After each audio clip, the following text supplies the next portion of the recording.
Alright, hello, we're here today with another game of Echoes. Today we have Captain MD versus AeroRaiser.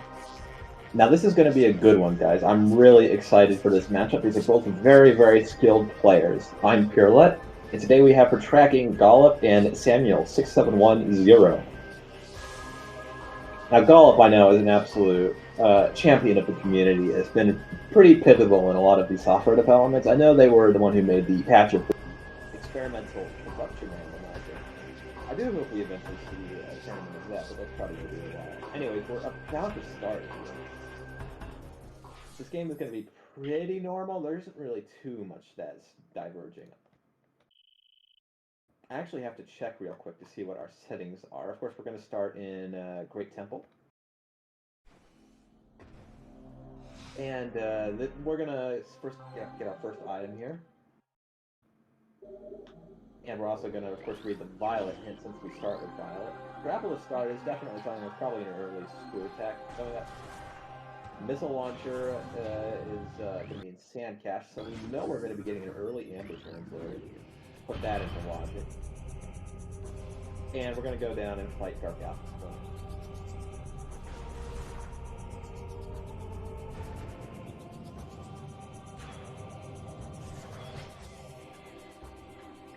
Now, the big thing that's different in this match is that main PBs are no longer required. That setting has been disabled by a runner's agreement. So they can be power bombed if they even find a single strength.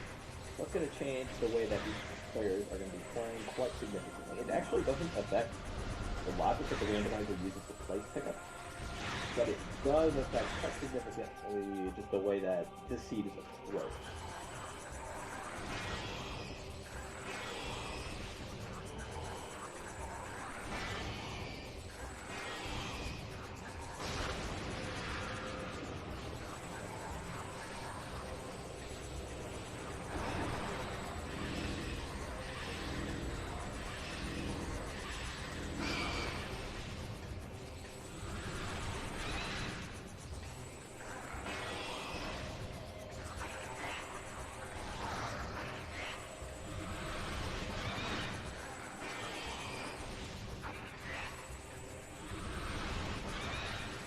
Not really much to say about the Dark Alpha Splitter fight. It always plays out a little bit the same, more or less every suit. Unless we see an early power bomb, then usually this is just kind of a slog. Especially since we're starting in the engine controller. We don't really have a chance to get items. That is going to give us our space jump boost stuff, which puts into access the item in temporal transport access. Which is an energy thing, very convenient.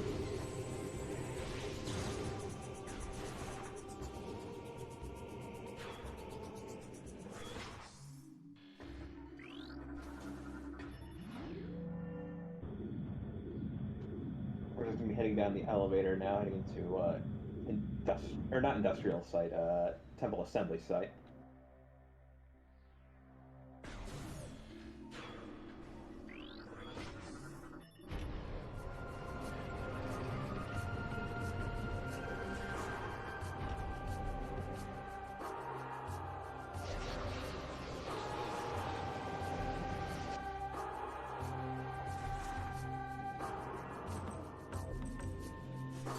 Now we don't have missiles, so we can't check the little side room here, but we can get these items immediately. We have space jump with no tricks required. Doing so is going to net us a nice missile expansion, which is going to open that red door for us. Thankfully in Echoes you only need one missile for those blast shields, and that's just an SDK very early on.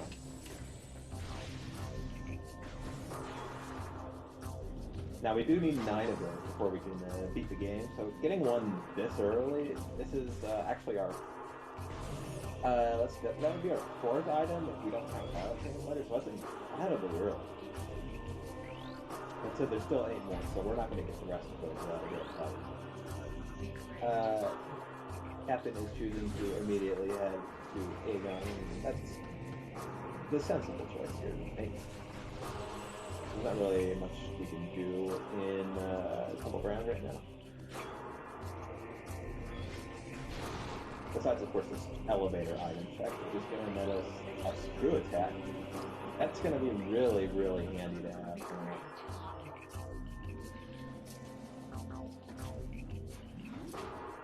Especially since we already have space jump. That screw attack essentially just gives us a lot more movement options.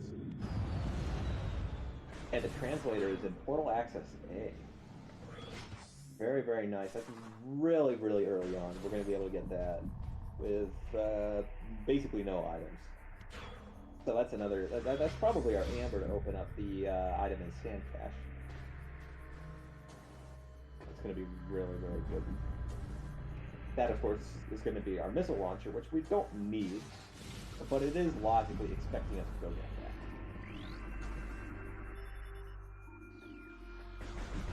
that. And Captain MD makes a bit of a flub, tries to scan the upper hint before he gets the translator.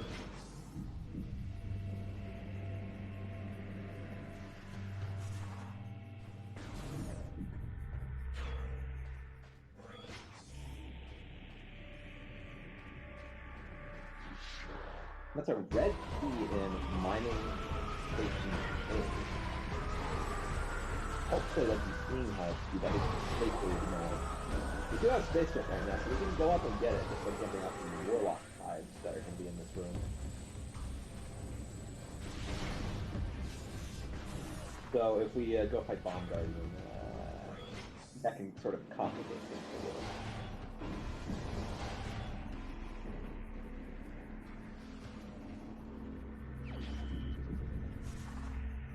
And that, of course, is our Amber Translator. No points for guessing that one. Now, there's a bit of a difference in sort of a timing here. Just in these kind of opening minutes, FNMB has pulled us like 5-ish seconds ahead. Yimos 2 is dead. Okay, so that does leave one item left that Quad could be guarding. But... oh, are they? Hold on, let me move my mic. Hopefully this sounds a little bit better now. Let me know if that's a little bit clearer for me. But yeah, that is going to be one of the items that Quad is locking. But we still don't know what Quad is going to be actually having this week.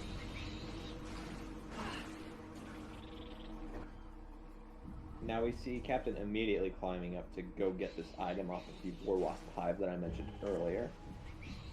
That is going to be a Dark Aegon key. Was that Dark Aegon key 2? Yes, it was. So that tells us that hint, placed right next to the key, tells us that 4 rooms away, probably in Command Center, like Golef is now, or sorry, not Golef, AeroRaiser, sorry, is now looking at. That item is probably going to be our power bombs, although I'm not sure if there are other items in that distance. I'm not good at keeping that mental map at the same time as I'm talking about all of this. That's a very, very interesting hint. AeroRaiser opts to collect the missile launcher. Interesting. The Captain, meanwhile, is going to be heading to do the fight with Bomb Guardian.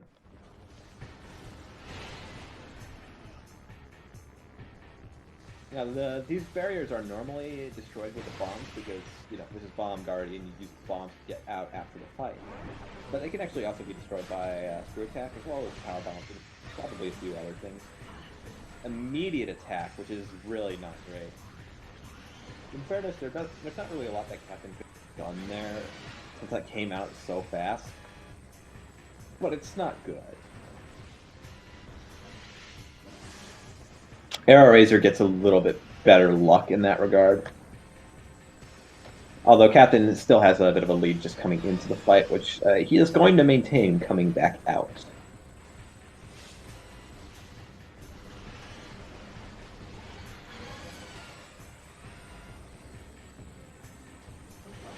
Morphball bombs, it's vanilla, folks. That's not surprising at all. At this point, we don't have that many items that actually open up the sort of the beginning game.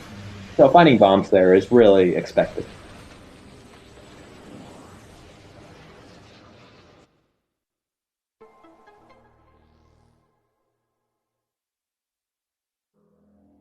And there's our power bombs. Okay, so they weren't in Command Center. They were in Aegon Energy Controller. Unfortunately, we did just find bombs, so that's rendered a little irrelevant, but you know. Oh, was that central mining station 3 rooms away from Emerald Translator? I didn't fully catch that hint, but if so, that's really good information. Oh, central station access, so that's a little bit. That's not quite the same. I believe that's Light Warrior's Valk. I don't remember exactly. Let's see. If so, I'm trying to think about where that would be. I don't remember the lab's layout very well in terms of what the room order is.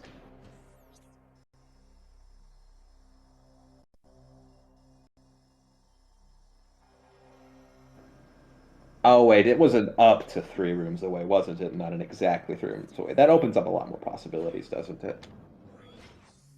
Yeah, thanks, Gollop. It could be in Mining Plaza, Central Mining Station, or Command Center. And we see Captain going into the fight in Central Mining Station. The pirate on the skip goes out very quickly, and we just go ahead and finish off the other two. Sadly, that pirate's dodge roll isn't going to do anything to improve its combat effectiveness. Now we get the turret section. Just charge beam and missiles here. We actually run out of missiles now.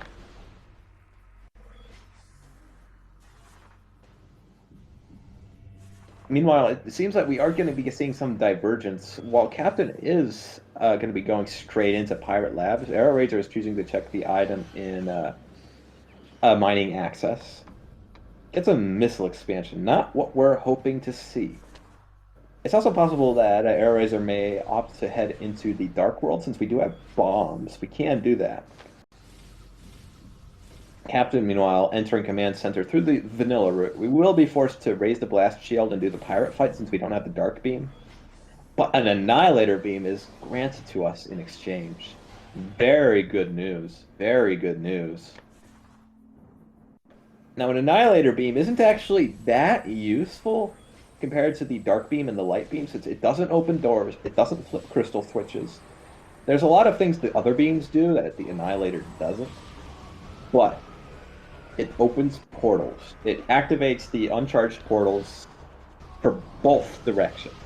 That actually opens up a lot because it can get you into the dark world and out of the dark world through those uncharged portals. And besides that, it would be an effective combat tool, but we have no beam ammo since Annihilator doesn't grant any. And it can also open Annihilator doors, but there are not very many of those. The nearest one is going to be a few rooms off of the doomed entry portal, and that is our Emerald Translator in Central Mining Station. Life support system in the Battlegrounds in-cache, so that could be a suit or that could be an energy tank.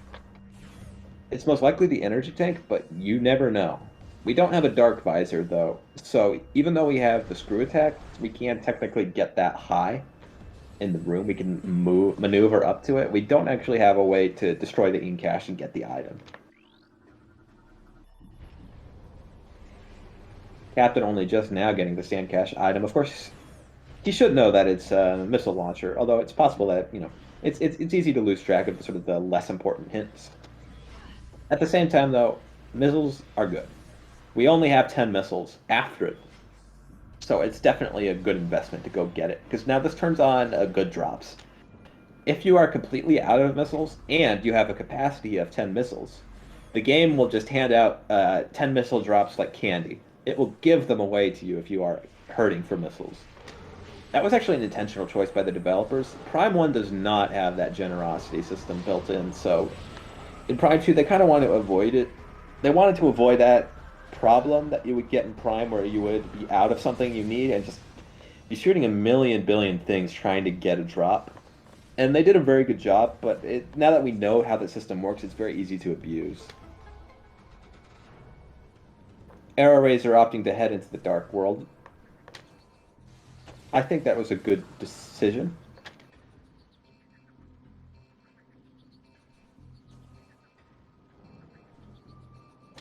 It looks like we're going for Broom Closet first. That's the natural route. Besides Broom Closet, I think all we have open is the Jump Guardian fight. Captain will not be far behind either. Going to be heading right into the Dark World.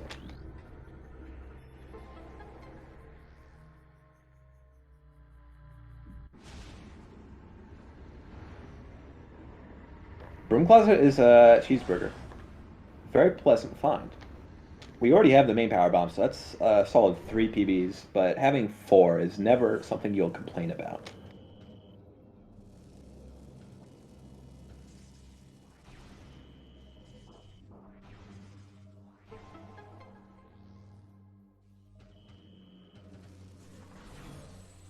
Captain MD going to be checking this item. We can't get it yet, but you do want to get a preview, and it looks like it was an STK.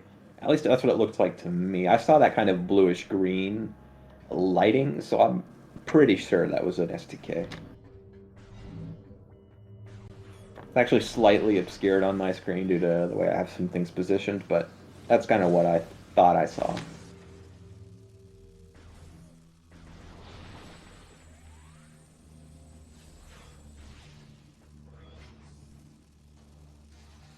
AeroRaiser, meanwhile, is getting very, very afraid of this brown-orange statue.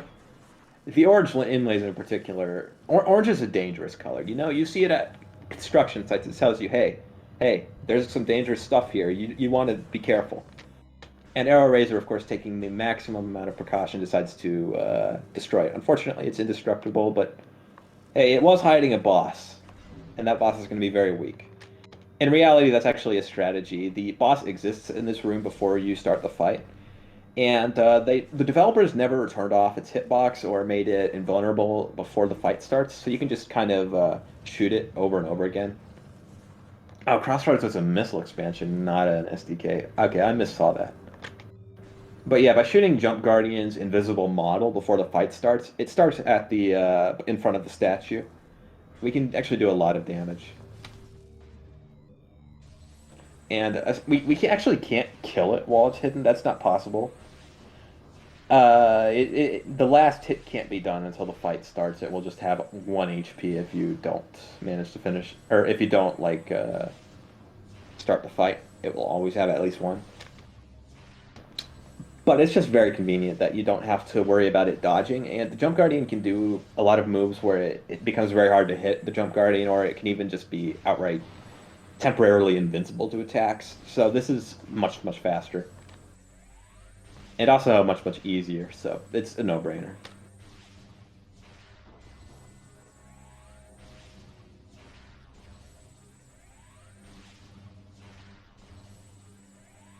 AeroRaiser, meanwhile, heading back to the Light World. Remember, AeroRaiser did not go to labs first, so they're going to be a little bit in front of Captain, but they're also a few items down.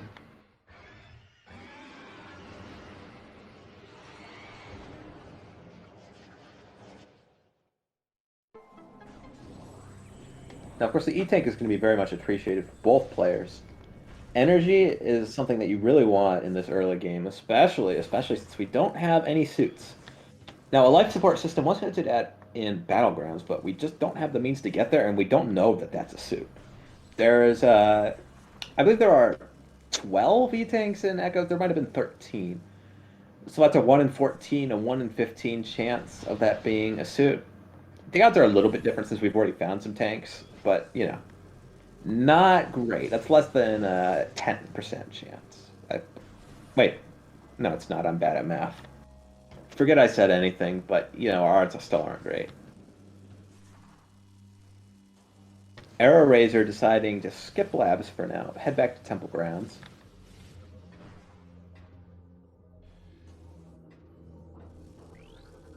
Now, we do know that Labs doesn't have a beam that we're looking for, but that Emerald Translator that we're missing out on, that's going to mean we can't get the hints. We can't get the hints in the access to the Sank elevator, which could be pretty big. Could be pretty big.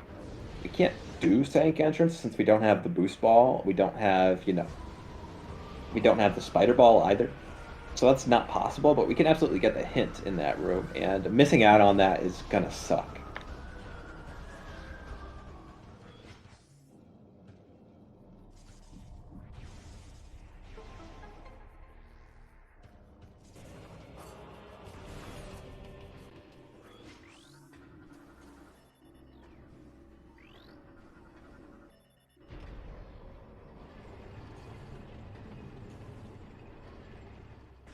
It's interesting to see the difference in the way that our runners return to Temple Grounds.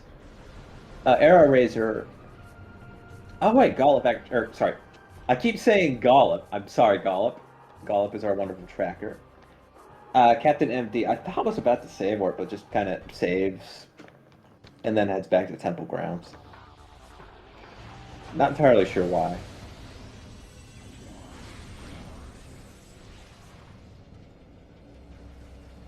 Light ammo expansion on DMT. And the reason I'm confused is because I'm trying to think of what checks they could get in Aegon right now. I don't think there are that many.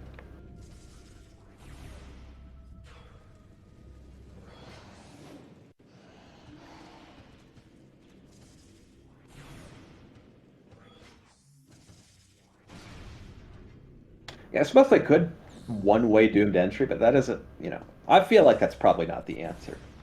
Still, it only costs a few seconds to take that precaution.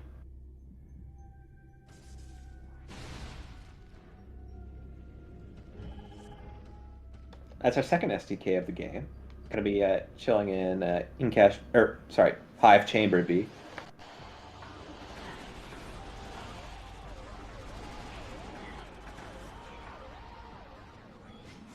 Getting slightly bullied by the Dark Troopers. Fortunately, they do like 1 damage, so it doesn't really matter.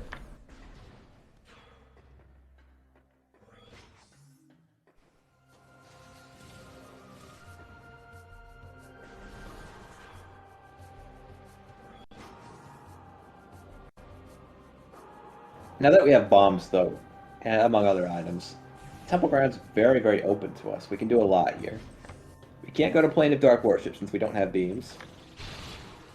But we can do communications area, we can do GFMC, we can do a Grand Wind Chamber. Can't be done right now with our items, not in logic at least.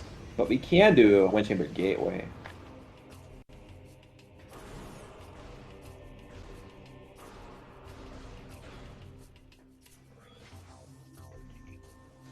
Phase on grounds. That is possible with Annihilator, so Captain does have that option open. Especially since we have Screw Attack to negate some of that damage. AeroRaiser choosing to get the Ing Reliquary hint. Let's see what they find. Morph Ball related upgrade. That's pretty significant.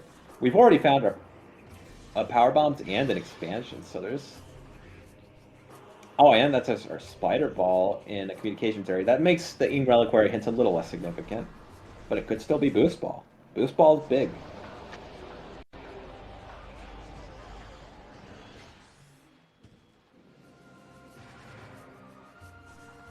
That does also make the routing even a little bit better for Captain, I think. I just feel like that it's better to have all of the options available at once, which is what this route ultimately does for them.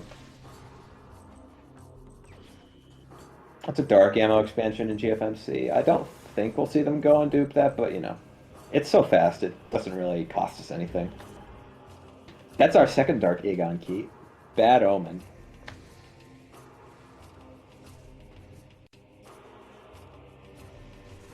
Oh wait, no, that's our third one? Oh, I must have missed one. Yikes.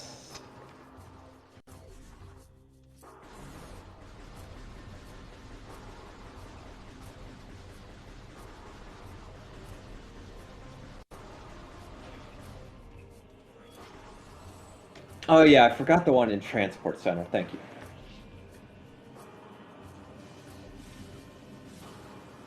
That looked like a missile expansion in Grand Wind Chamber, but I'm not sure.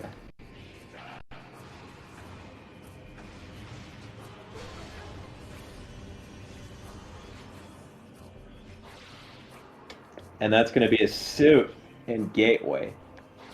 That's good. That's going to make that Phase on Grounds idea that was tossed around earlier start to seem a lot more appealing. Because now that means we can get there and we can get back easy, no problem. Oh, Captain takes a crash. That is not what you want to see. That is bad news. I do not know why they crashed. Usually when it crashes in Torvus Temple. That's the big crash room. I don't know enough about this game to say what the other ones are. I think GFMC was one of the known ones. But still, that's really, really unfortunate. Thankfully, they did take that save back in Aegon. That ends up paying off. Not for the reason that we expected, though.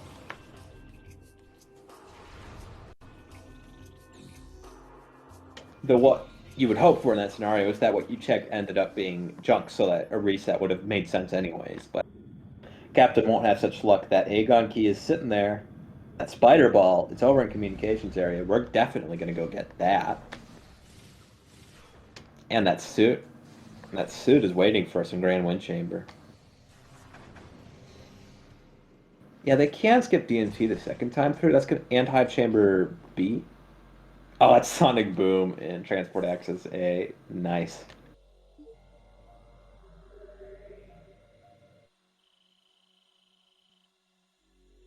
And knowing that about DMT is going to mean we can just save warp into mech. But that's still time down the drain. There's a big opportunity for Era. Era was only slightly behind before the crash happened, and now they're looking positively dominant. Now, Captain still has a very good opportunity to reel this back in. We've only just started the seed, so this is hardly game defining. But it still sucks to lose time like that.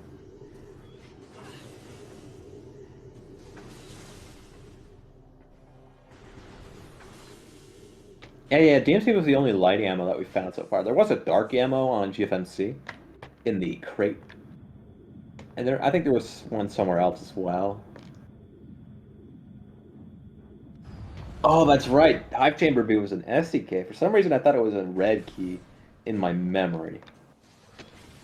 Lots to keep track of. I'm the only one commenting, so I don't really like to note things down since, doing that distracts me from talking. But thanks for pointing that out. Serious business.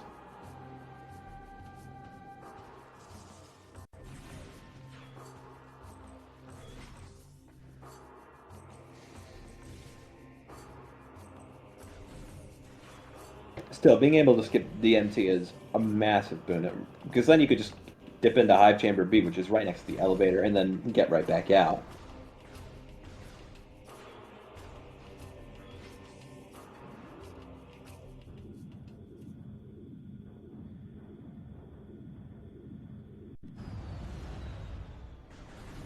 Heading back into Aegon now.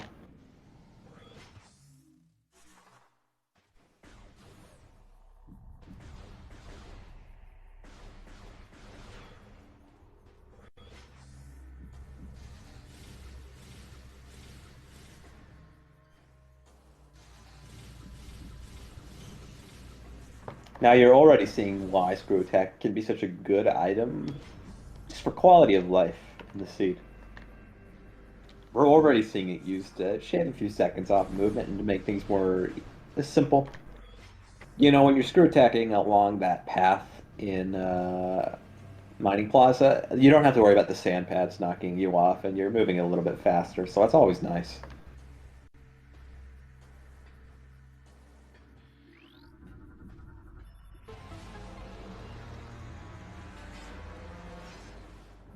Now, this hint here that Captain's checking is going to be the one thing that AeroRaiser is going to be missing out. Quadraxis is dead, and another Power Bomb expansion is accounted for. That makes Ing Reliquary look a little bit nicer. Now that we have crossed another one off our list. Still, I don't think that makes up for the loss. That also does mean Quad is fully dead. Honestly, we have 109 people from SpeedGaming too. Welcome. We're playing Metroid Prime 2 Echoes for the Nintendo GameCube. Currently, this is a randomizer race, and we have a pretty close one right now. In terms of items, you can see that the trackers are nearly identical with a few differences. AeroRaiser, of course, didn't do this fight earlier, so we're just going to be doing the Central Mining Station fight normally. Slight difference. AeroRaiser does have the spider ball, so we can actually just use the spider track normally if we want to.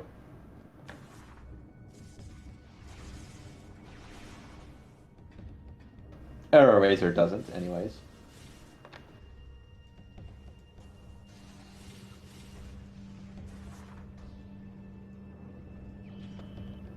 Just showing off a little bit.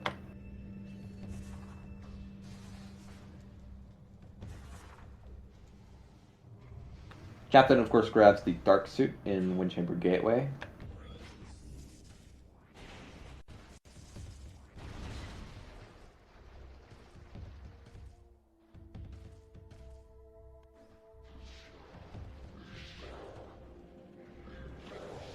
Now, AeroRaiser, meanwhile, is going to get this Annihilator in Command Center, and it's going to make us ask some difficult questions. Do we want to go to Doomed Entry?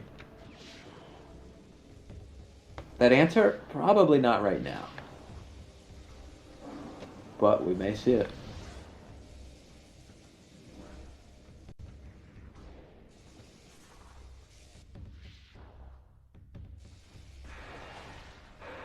Captain, meanwhile, who has already had the Annihilator, is going to be getting to check Phazon grounds well before AeroRaiser.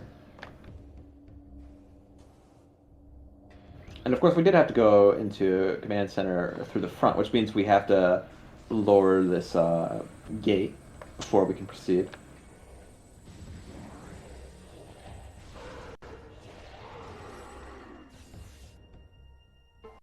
Is that a key in Phazon grounds? Yes, that is. That is going to be our SDK-1, bringing Captain up to a total of 2, until we grab that one in Hive Chamber B again. Now, that is going to be important, but I don't think it's a huge thing to find. It's really not. Because by the time you can get your hints, you know, it's literally right there. It's a few rooms over. And you'll probably have checked it anyways by now with this gear.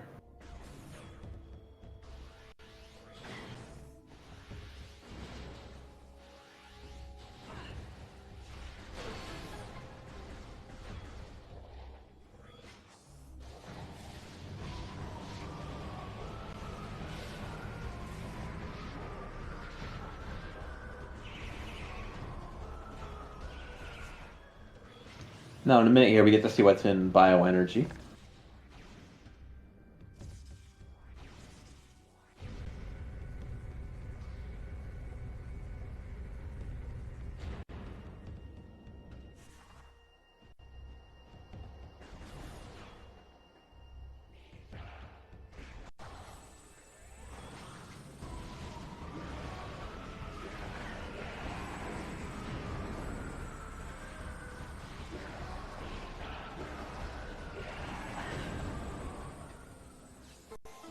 And that looks like a missile expansion, I think, in bioenergy.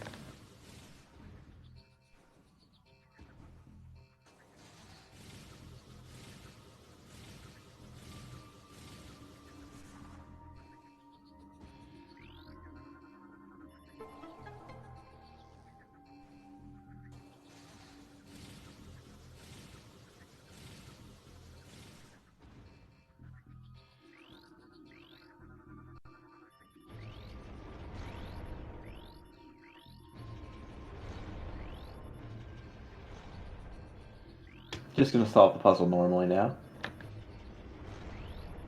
Oh, was that supers? Sorry, it's incredibly difficult to tell from this restream because it's such low resolution. Oh, you're right, that was supers. Which is immediately gonna let us hop into storage C, which is right there. It's that green door right there. That's storage C, so we can go get it right now. Which immediately rewards us with the dark beam. Getting everything we need just right there. That's going to make a lot of things more appealing. Both of those items together, Doomed Entry looking a lot less scary now, all of a sudden.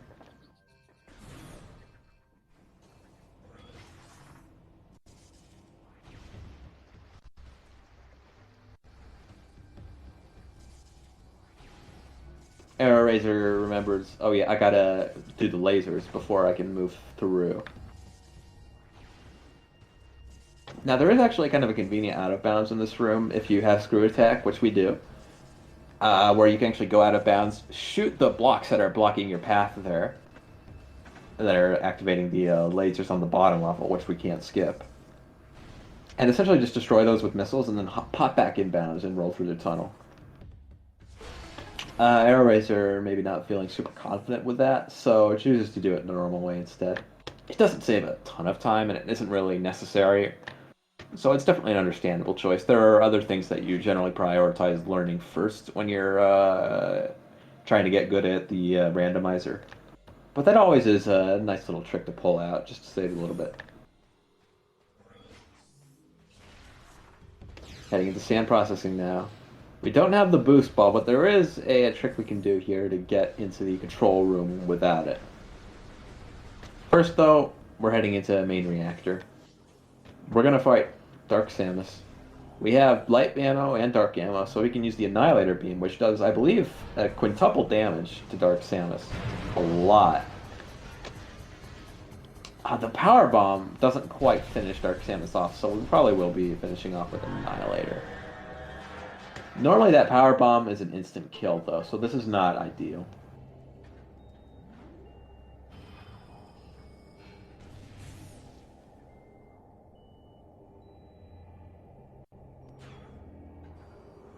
More light ammo, though, which is something we won't be complaining about. This room also gives us free dark ammo refill, and today, some power bombs as well.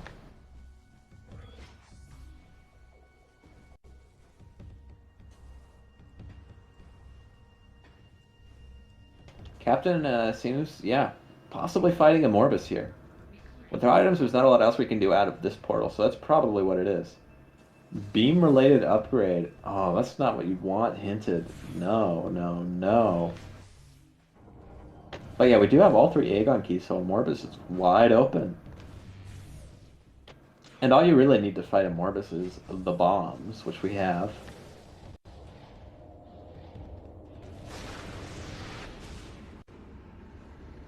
We don't have a lot else, though, so it's really not going to be a nice fight. We have Charge Beam, we have missiles, we have Annihilator Beam with no light ammo. Not a good set of gear. If AeroRaiser decides to do a Morbus, though, they're going to be much better situated, because we've got the super missiles. We've got the beams and ammo.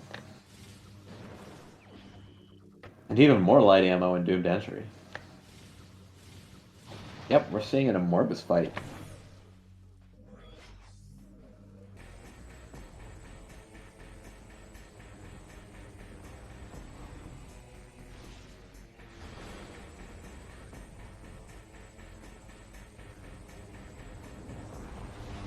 Now this is probably going to be kind of a slow fight. Captain's very good at the game, so it's not going to be as slow as it could be, but we don't even have boost ball, you know. Not that it matters without the gear to actually, you know, be attacking a Morbus particularly fast. It's phase 1. Phase 1 is, unfortunately for Captain, the fastest phase, so still have a lot more fight left.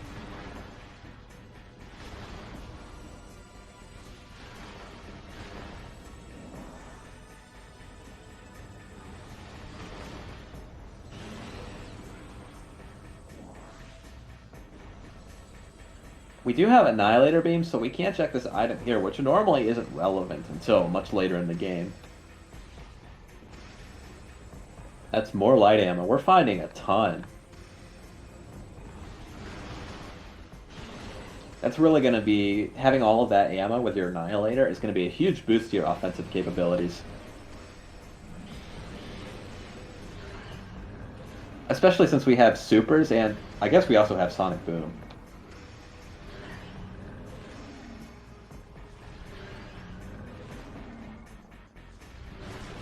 Aero has not tried to go to a Morbus yet, so we're going to be really, really sitting pretty if an Aero does need to go there. Because they have everything you want for this fight, short of Light Beam. Light Beam you also want, because Charged Light does really well against the Morbus when it's in its primary phase.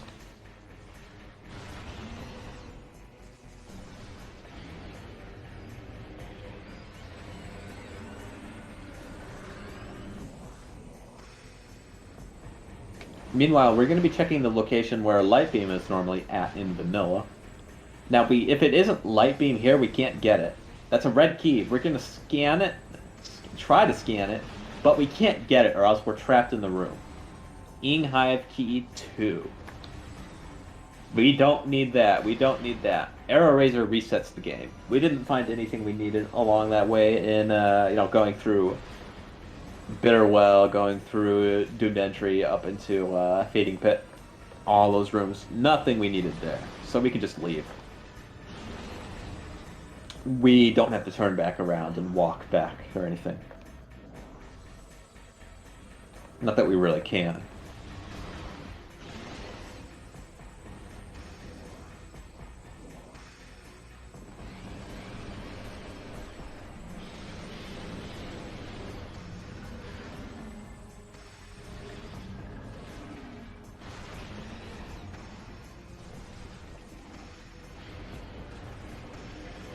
Okay, we've got 2 more worms left to exterminate.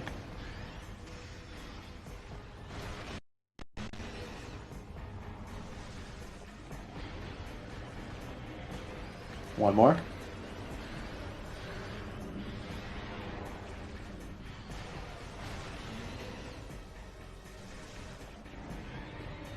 Okay, now is Captain going to be rewarded for worm?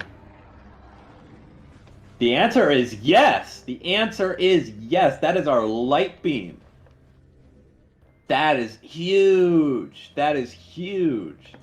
Now, I'm not counting AeroRaiser out just yet, because we did get that dark beam and super missiles. That's even bigger, but light beam here is... That is, in all likelihood, required.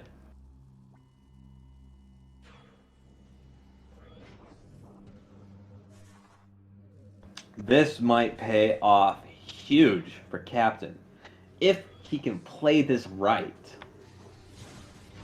But that's very strong. We don't have any Amorphous hints. Arrow has no clue. No clue that we've got to do Amorphous. They might be starting to suspect. They might be thinking there's an inkling of that idea in their head, but we don't know for sure. Captain gambled, and Captain won.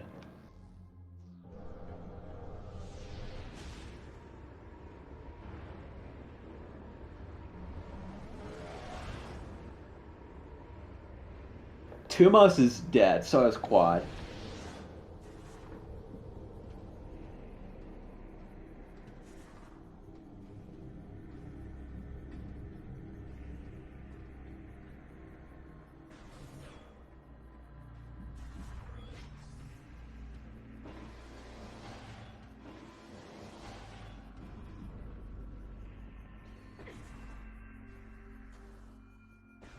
AeroRaiser, meanwhile, finally getting the Emerald Translator, which they have been missing for a long time. Well, we'll have to reload the room first, I believe. I don't remember exactly what triggers it to spawn.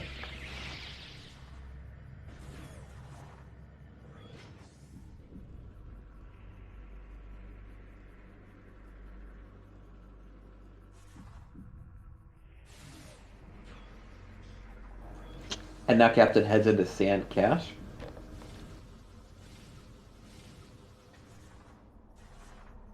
There's an item here that we can get with the power bombs, thanks to Screw Attack. It's just going to be a missile expansion, though, so nothing to get too excited over. We have another item waiting for us in Ventilation Shaft, which AeroRaiser also can't get to. And after that, the clear play is to head into St. Spider Side, go get the item in Hall of Combat Mastery, I believe we can get since we have Spider Ball and bombs. We can head over to Hazing Cliff, check that since we have an Annihilator. Light Beam also works since we have that as well. Ventilation Shaft isn't anything important. I think that was a missile expansion. So we're just going to head straight into Sink.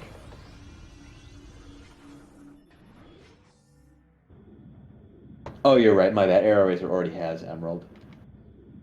They got it before the block spawned, is why my brain didn't register.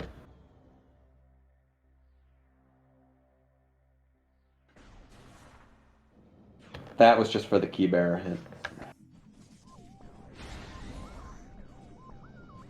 Gonna be bombing those crates to get a power bomb.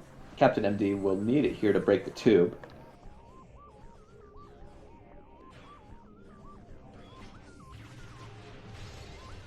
Yep, right there. It uses it immediately. I don't see what's in Hall of Combat Mastery, but it definitely wasn't something very glowy. Probably that means it's a missile expansion, maybe a cheeseburger. Yeah, AeroRaiser probably also gunning for a Morbus at this point. Although we may also see a plate of Battlegrounds in Warrior's Walk. That may even come first. We do have supers, we can go get them.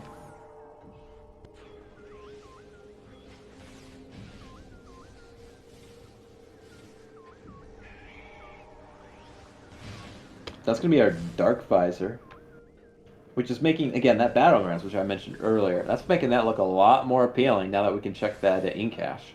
We can also check several others.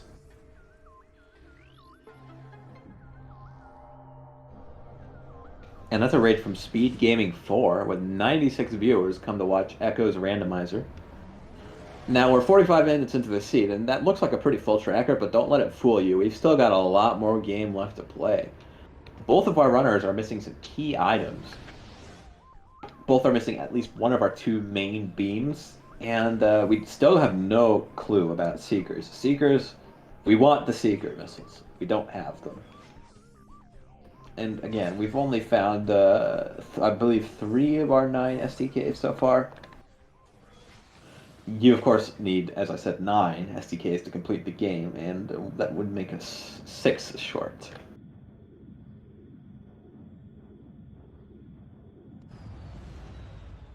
Yeah, AeroRaiser are going to be heading to a Morbus now.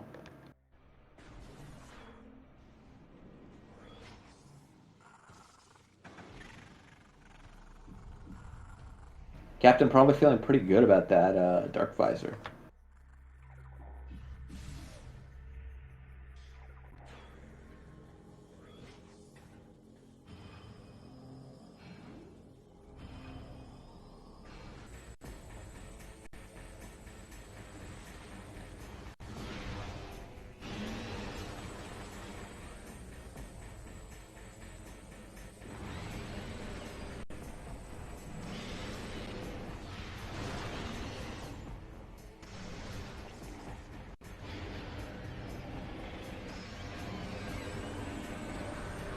And you can see already how much faster this fight is for AeroRaiser. We have the super missiles to take care of Worm Phase very, very quickly. Unfortunately, runs out of missiles, so we can't do the super on that second worm. We can the second time around, though.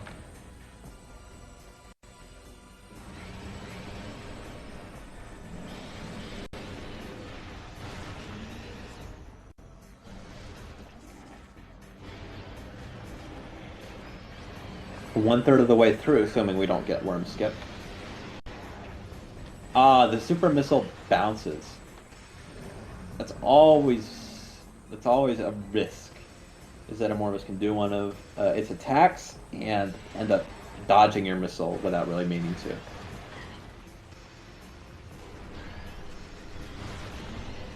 Yeah, switching to the Annihilator beam is a good choice at this point. We can't get that light beam because obviously it's on a Morbus, so it's not an option.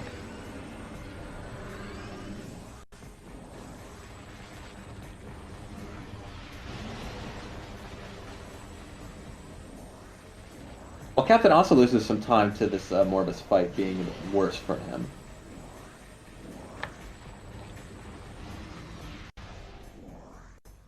Misses another super. Oh, that's no good. Now, we have better gear, but this gameplay is a little bit sketchy. Just a tiny bit. I still think they're doing a pretty good job here on this fight, but, you know, could be better.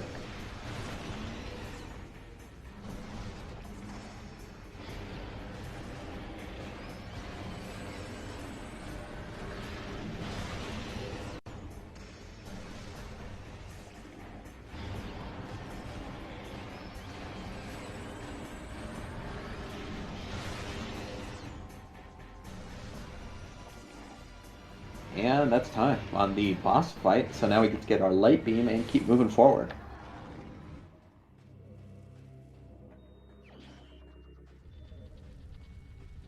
Meanwhile, Captain just getting the super missiles. And we can go get our dark beam in storage C.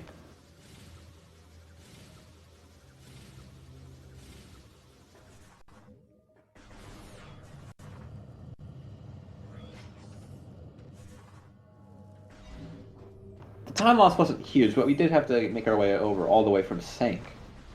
Never what you want to do. Or, sorry, not from Sank. I keep saying wrong things. From Aegon save station.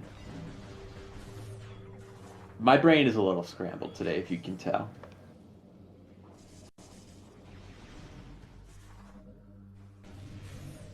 AeroRaiser can also get this, I believe this is Incash 4.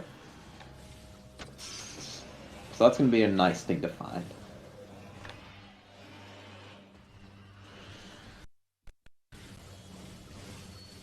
And this routes in for Arrow very cleanly.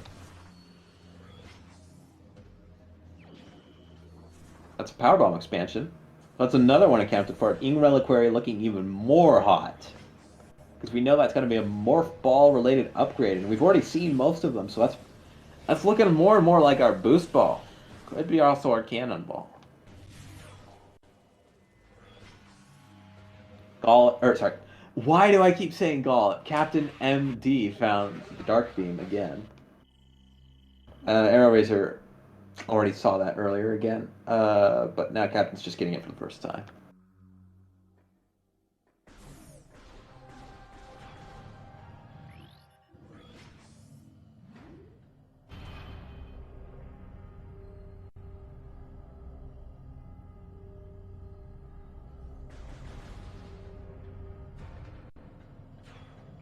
Yes, it can be Cannonball. Cannonball is enabled by default in our tournament settings this time around, and our runners did not decide to disable it for any reason. The only runner's agreement was power bombs without mains is possible.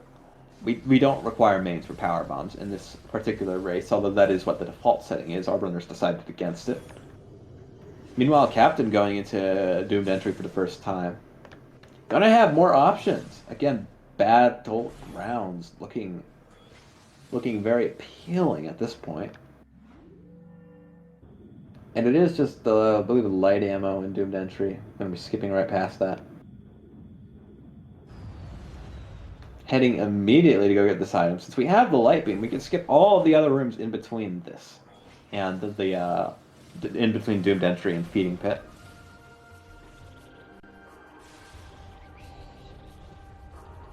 Now, of course, we do still have to backtrack a few rooms if we want to go to get the Annihilator check. That's, of course, the Inhive Key 2. Don't care. Didn't ask. Actually, I don't think we can backtrack to that because the lasers would be blocking our path. So we would have to go through the long way around.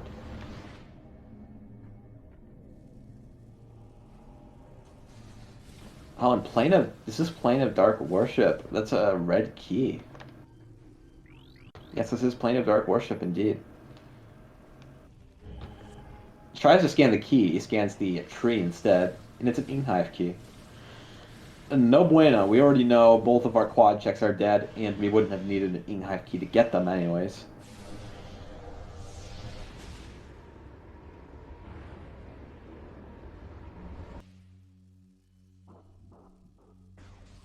It's an E-tank in lower battlegrounds, but we still have Warrior's Walk and, of course, the life support in the in-cache. Having some trouble hitting it, though.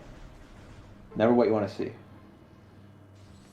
That looks like another E-tank. Yep, it's obviously not a suit, so a bit disappointing.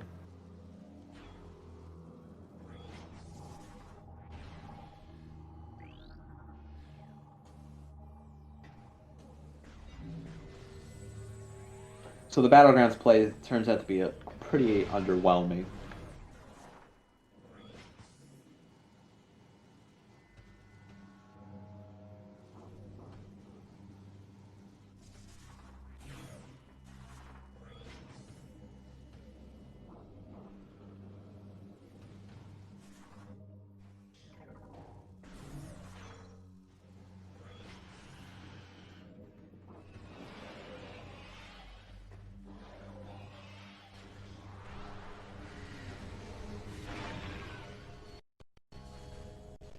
Now I'm actually gonna have to take a quick break to go get a little bit of water, but I'll be right back. More fall related upgrade into Defiled Shrine. Ooh, interesting.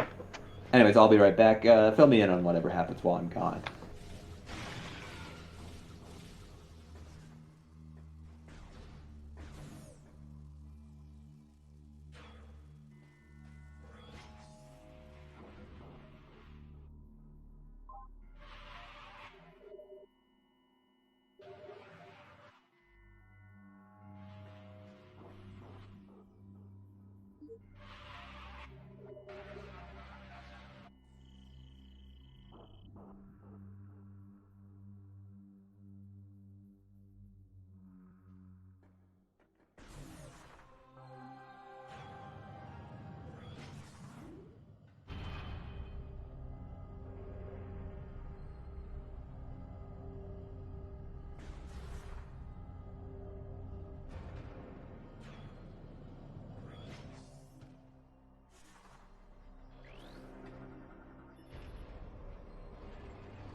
Progressive suit and Dark Torvus Bog. That's an interesting one to come back to.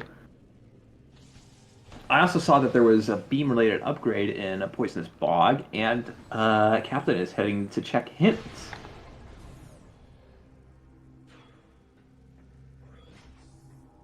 Or at least we're going to be getting Defiled Shrine, which is a Morph Ball-related upgrade.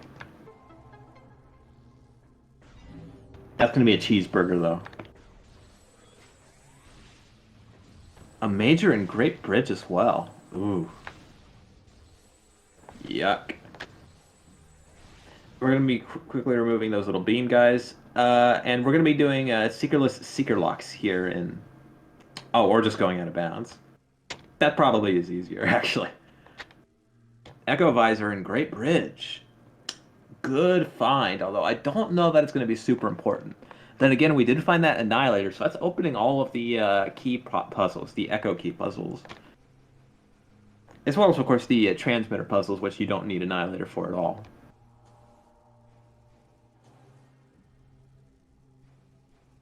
AeroRaiser using Grapple Beam to get this missile expansion. This is one of the few rooms where it is useful and Screw Attack doesn't invalidate it.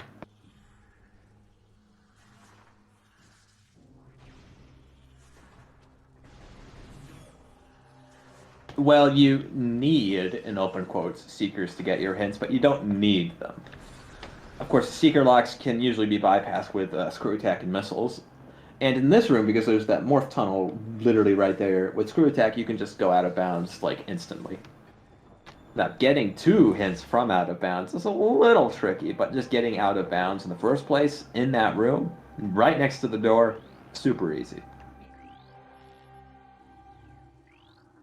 Sank map station. Required cobalt. Under transit 1. Oh, I'm not liking these hints. Training chamber. Okay, that's good training chamber. But like, okay, that's not what you want to see.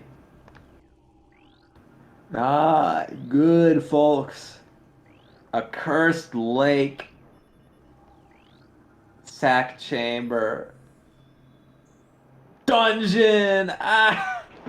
Dungeon! No! No, it's in dungeon! Oh no! Oh, that's terrible. That's terrible. That is terrible. We are that's like all of our majors, except I think Echo. Oh boy, that's not good news for our runners. We've got so much more to do. An hour in and evidently an hour to go.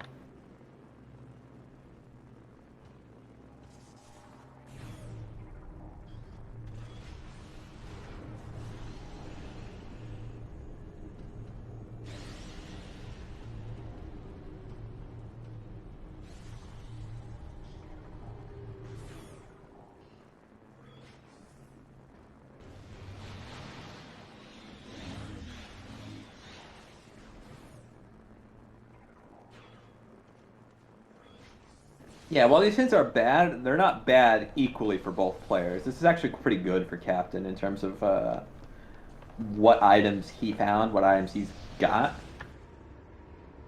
Definitely, yeah.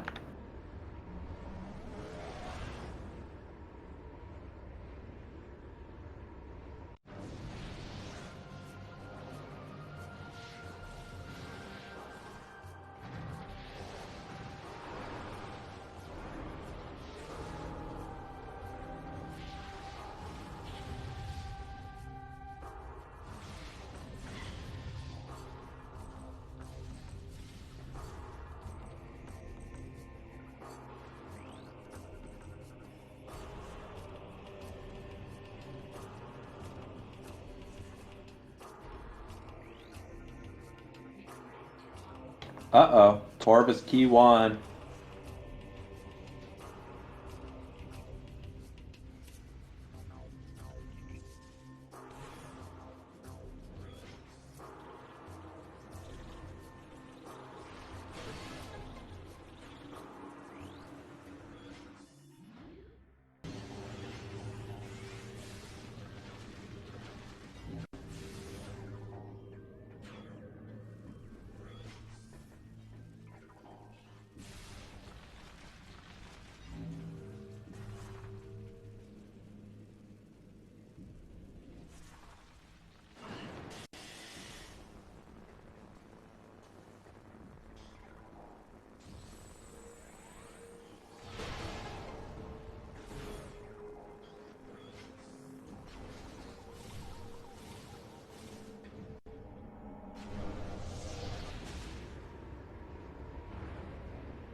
And of course, we also have to keep an eye out for Echo at this point.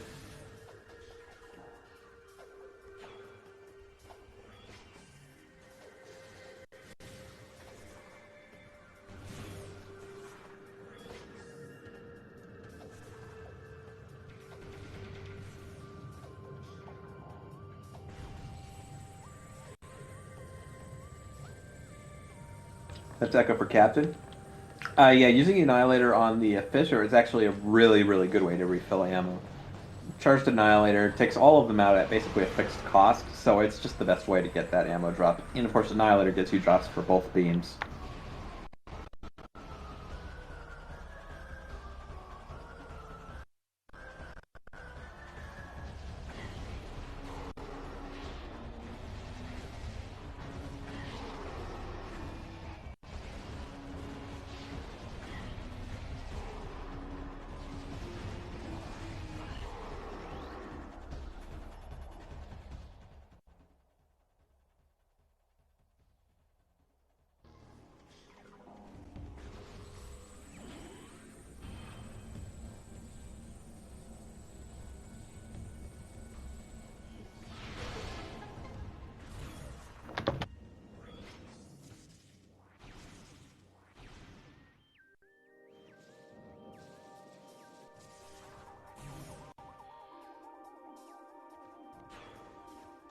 Now we're getting the Torvus Energy Controller.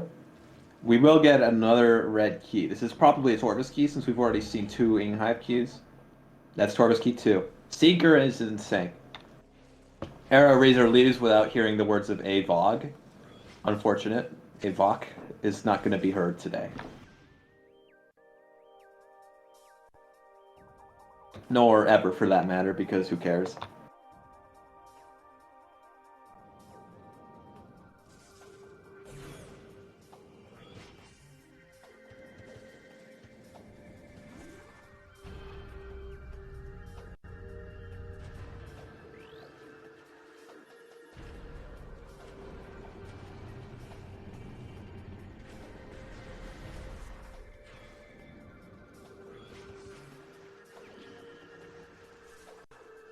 And that's gravity boost in Underground Tunnel. There's always progression in Underground Tunnel.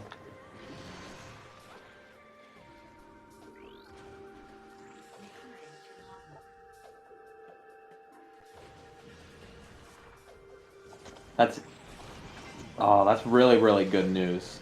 Cobalt is hard hinted in Storage A.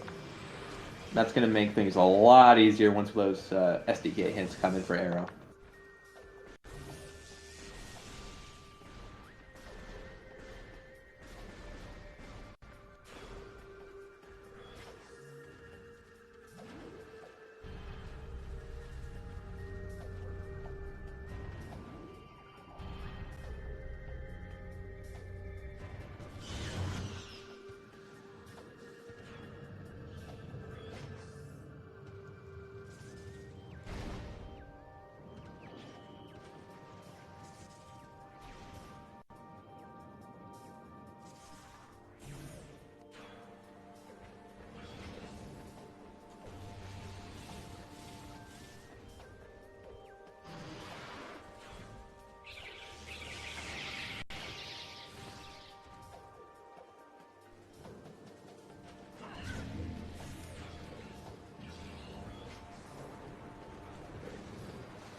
Oh, and that's a raid from SpeedGaming 5 with 43 people.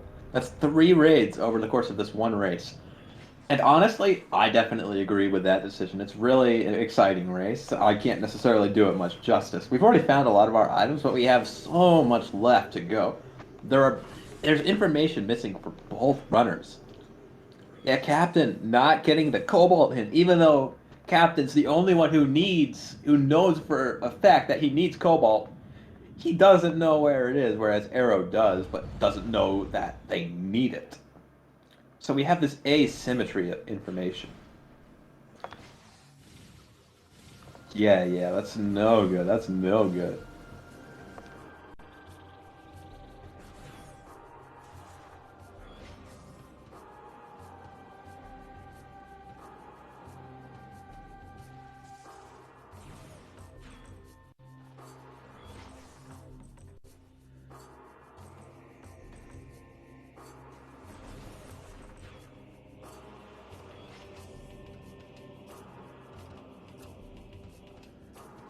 Captain is going for Cache A. I haven't seen this particular setup before, but he gets it the second try. Which rewards him with the light suit, which we absolutely need. That is big. B-I-G big.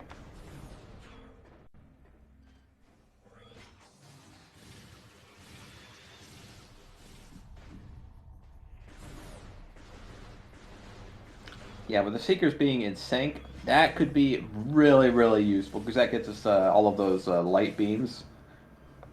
Yeah, that just gets us a lot, actually. And we, of course, need dungeons, so it was required. We know for a fact.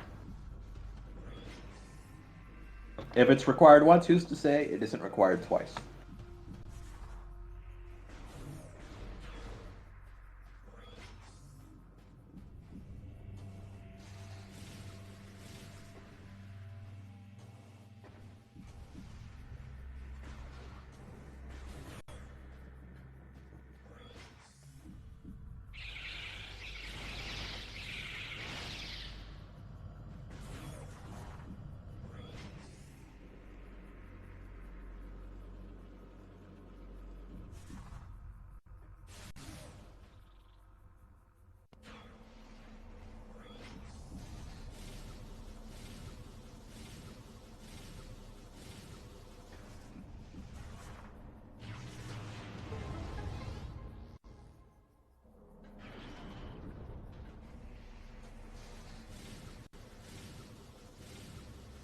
Yeah, we, the audience, are currently in no mode, but the runners aren't.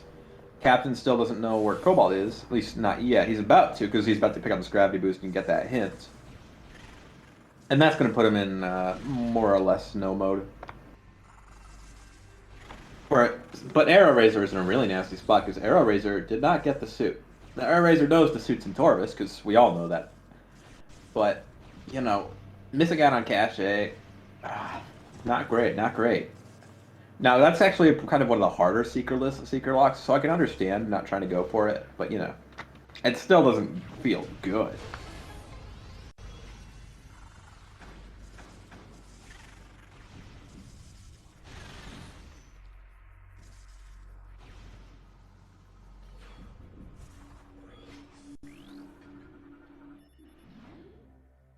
If Captain knows how to do Cache Seeker Skip, he probably knows Mineshaft Seeker Skip. That's one's definitely a bit tricky, but it's so often useful just because Aegon is so early in the game that people just learn it anyways. Whereas Cache is, you know, despite being a little easier, is a lot more niche in its application, I find. You know, Torvis, you can have a seed without Torvis. You can't have a seed without Aegon. That just doesn't happen.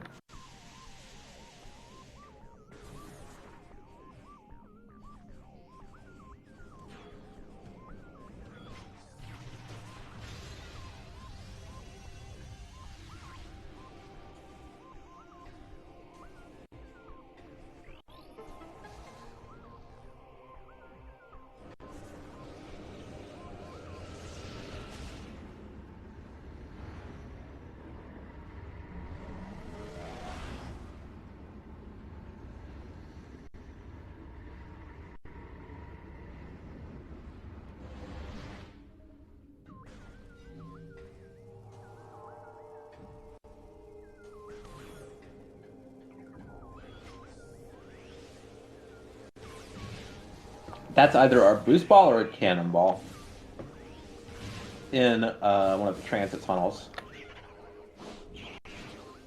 It is our cannonball, which is a very nice thing to find if we can keep it.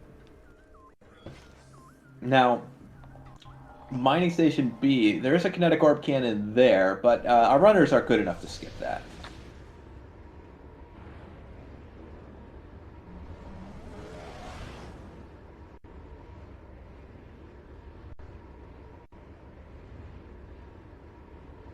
And of course, we get the STK and training chamber.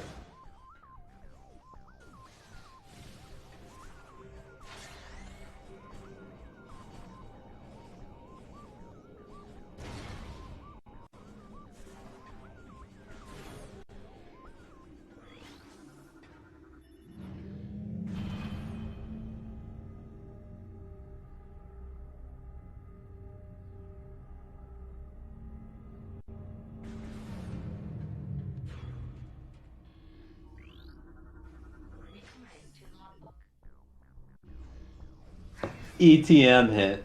PogChamp. Well, now AeroRaiser has to go pick that up.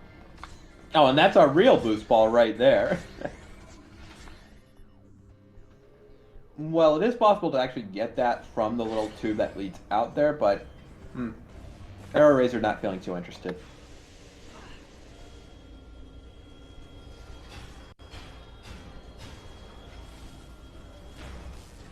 Never mind, turns back around. Was just trying to get a good position to screw attack those quads.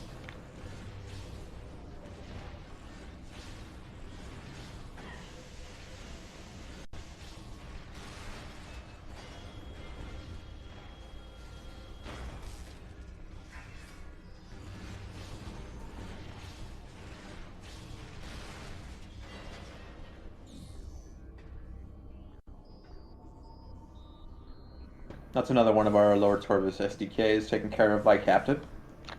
We're already mopping up quite a lot of them.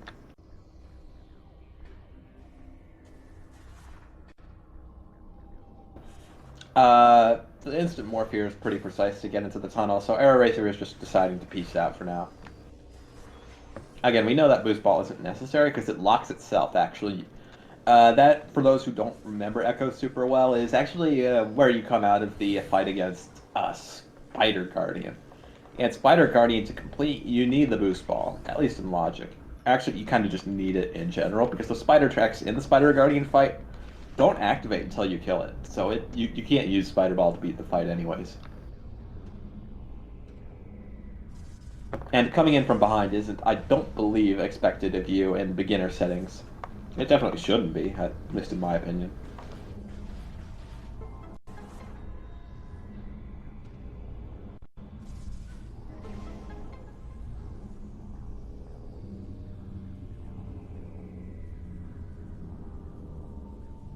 That's our SDK out of dungeon.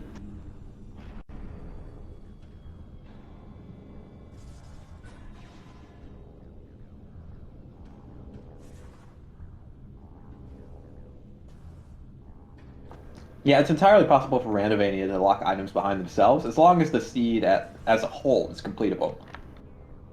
There's also an additional setting called minimal logic, where the seed won't actually check. Won't actually make 100% sure the seed can be finished, but that's actually disallowed for tournament races for the obvious reasons. We don't ever want runners to be playing a seed that's impossible. Even if they both agree to it, we just agree that it's not in the best interest of the tournament to host such matches. Not that there's any players itching to have a minimal logic tournament. There's no interest in it as far as I can tell. AeroRaiser hesitating a little bit on the puzzle, but no big deal. It's like maybe a second. And that's if we're being harsh.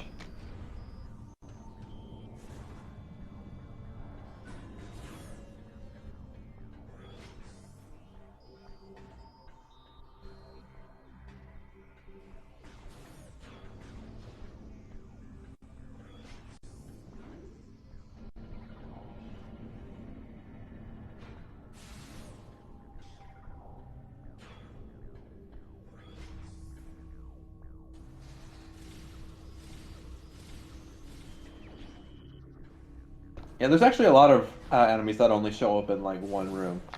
That's actually kind of common in Echoes. You've got the frog things in that one room in Torvis. Of course, those statues are one. I believe the Dark Flogus only occurs in one room.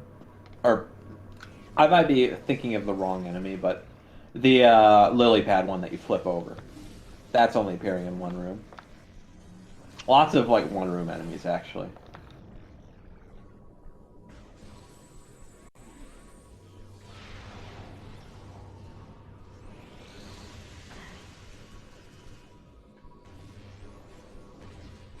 Oh, you're right, it is in two rooms. Dark Flogus doesn't count. Sad.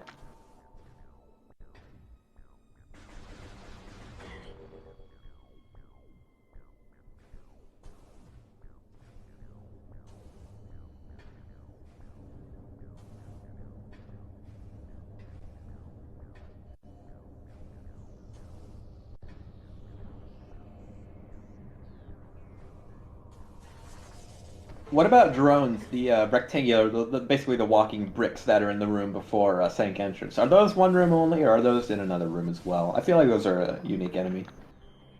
Anyways, we got the SDK, and I believe that's Sacrificial Chamber.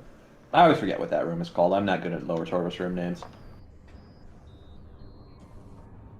Yeah, Serenity class drones. I always forget if those were the Harmony or Serenity class, because, you know, they're more or less synonymous. Not quite, but, you know, easy to get mixed up.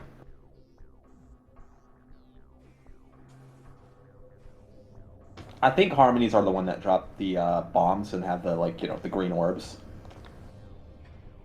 Yeah, Pulse Bomb from Prime.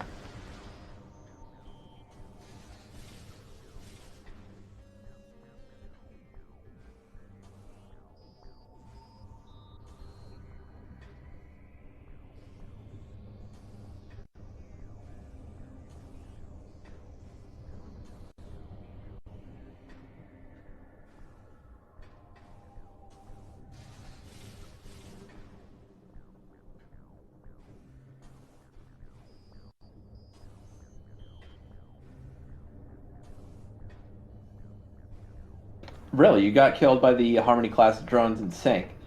Usually, if I'm expecting the Harmony class drones to get a kill, it would be in the from the ones in Great Temple, if I'm being honest, since those are so early. So it's a bit funny to have that happen in the sync start. More or less, it would be in go mode if Captain knows some certain tricks, which I feel confident in saying that he does, and he feels good with those tricks, but we don't know for sure.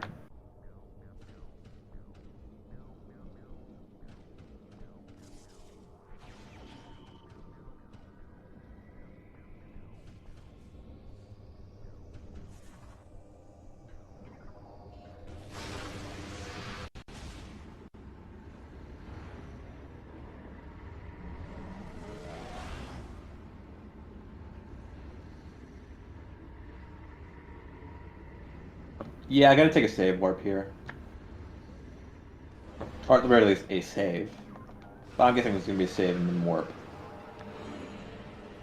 Yeah.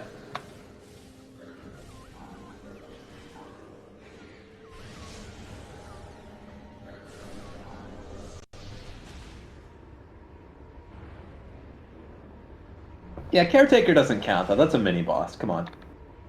Just a missile expansion in ATS.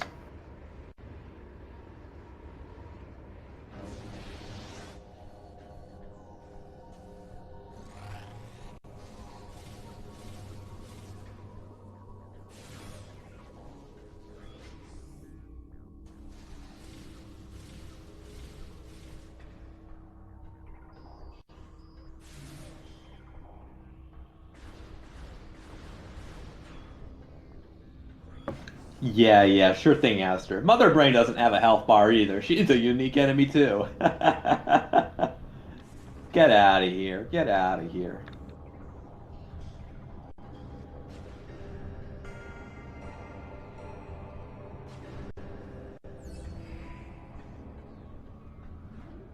Bit interesting to see AeroRaiser checking the door first.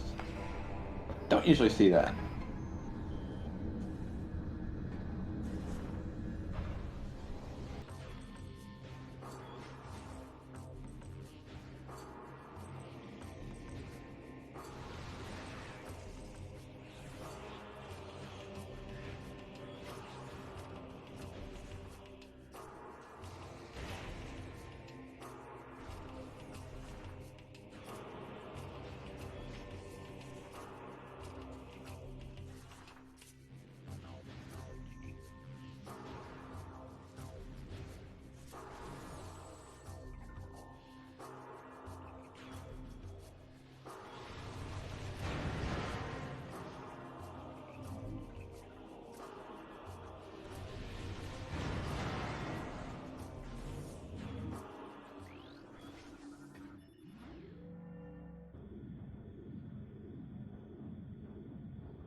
Now, Captain at this point has two keys left to get. One of them is going to be in Storage A, which is hooked off to Mining Station B in Aegon, and the other one is in Sync. I don't remember which room in Sync, but it was in Sync, and it's not going to take us too long to get to.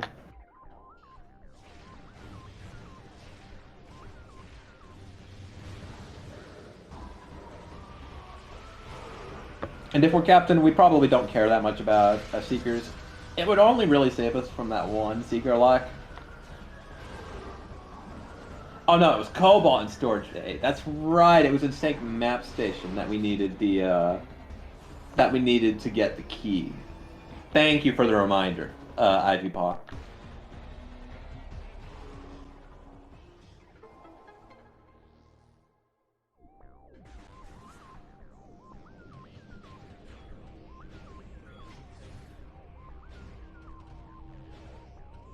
You're right, Gollop. I completely screwed up, like, in my mind, the order of items.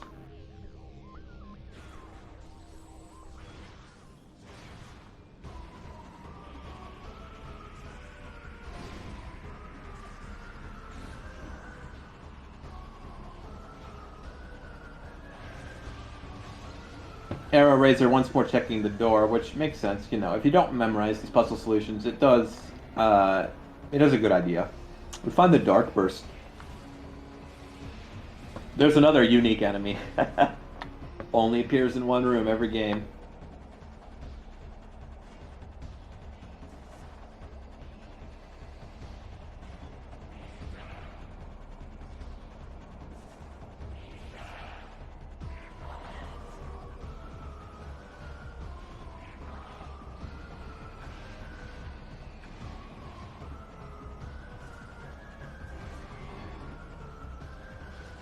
That's a red temple key. That could be Torvis. But I don't think we need Torvis. AeroRaiser doesn't know that, though, because they haven't gotten the suit in Torvis yet. And they know we need 2 suits this... Well, actually, they don't know. I don't think they checked Sky Temple key hits. AeroRaiser this siege is not super familiar with the puzzles. You could see they were hesitating a little bit going through the tunnel and went the wrong direction, actually, because they didn't remember which chute the item was down.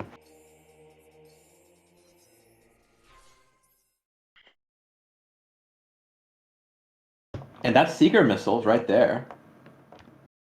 Or at least I think it is.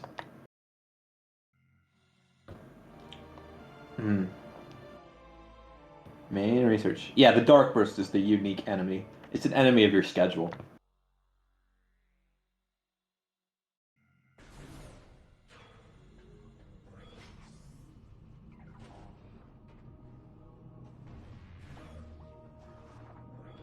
And hey, it doesn't have a health bar, you know. So I think that qualifies it.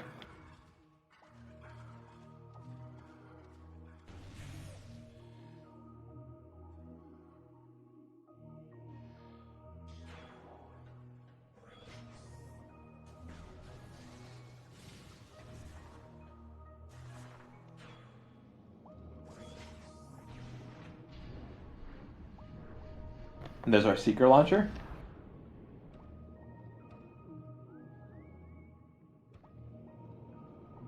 That does bring AeroRaiser just that little bit closer to the full clear.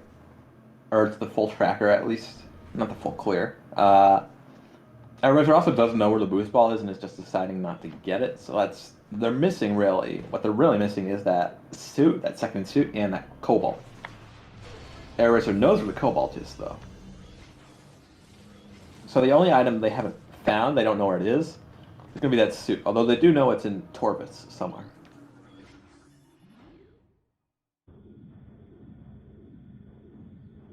Yes, both players have both visors, and have for a while now. Dark Visor was in Hazing Cliff. Echo Visor was in, I believe, Great Bridge.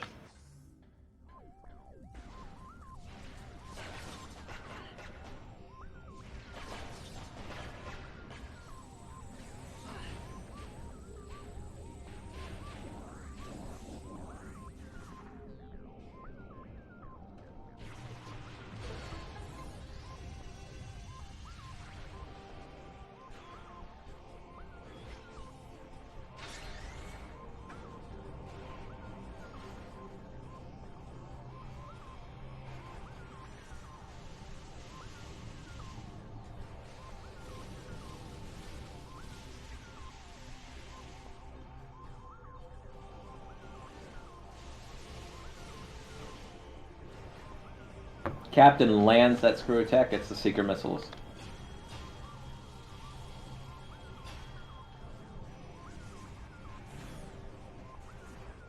If they weren't before, they're in go mode now. Mm-hmm.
Captain going to be doing the mini gyro puzzle. Amber, Cobalt, Crimson, Emerald. It's in alphabetical order if you ever need to remember.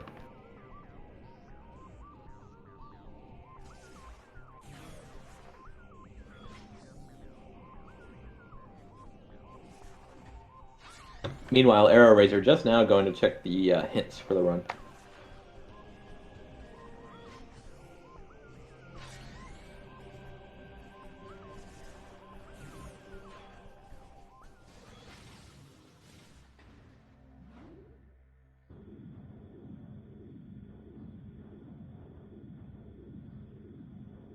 Now, AeroRaiser actually has the Seekers at this point, so they don't have to worry about doing this out of bounds or any Seeker skips or anything like that. But AeroRaiser is also 5 keys behind. I don't think that's an advantage that they're going to be able to make up. Not to mention that Sue we're still missing.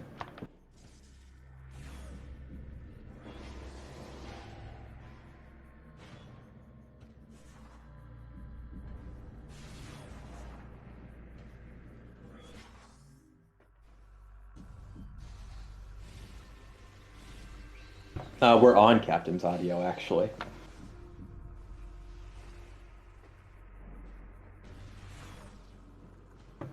So I don't know what you're talking about, JD Silvergun. Yeah, the audio for both players is a little bit quiet today. I don't know why.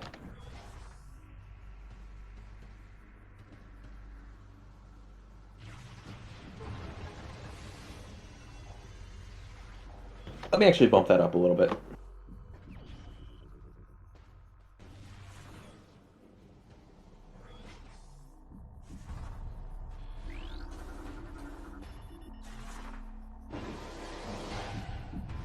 Both players have had their audio doubled. There we go. Let me know if that's too loud for some of you.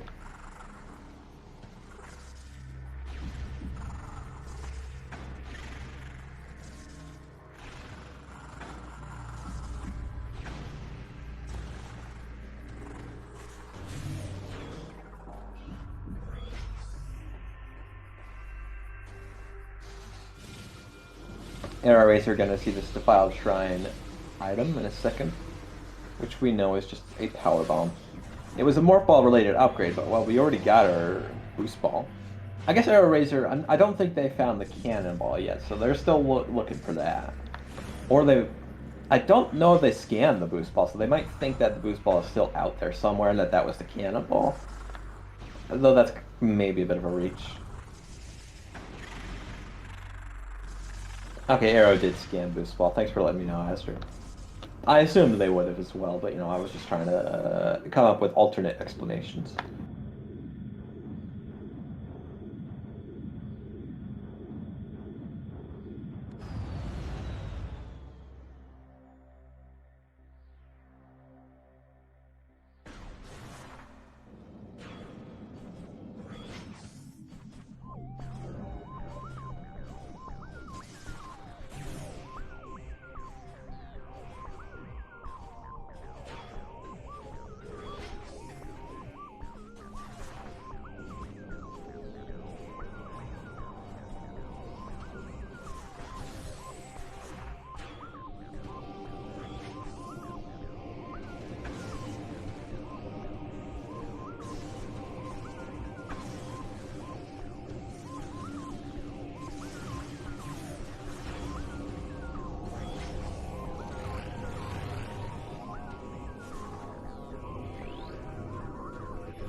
That's going to be our key in behind Cobalt in a sync map station, which leaves us with one last in Accursed Lake, and after that we're on to final bosses, which put AeroRaiser at basically an almost insurmountable disadvantage.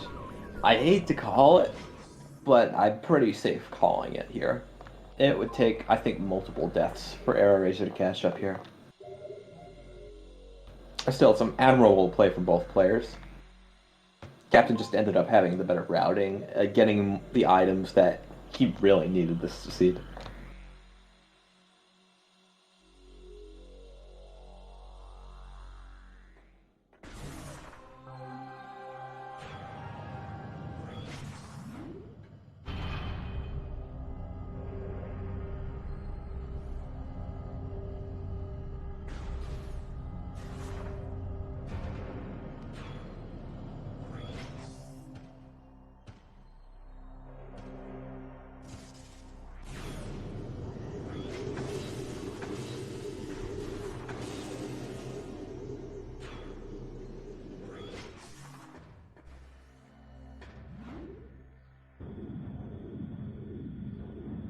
Well, Arrow doesn't know where the light suit is at this point, except that it's in, Dark Torvus. Also, that was an STK, in phase on the ground, so we do need it. And Arrow knows that because they got hints.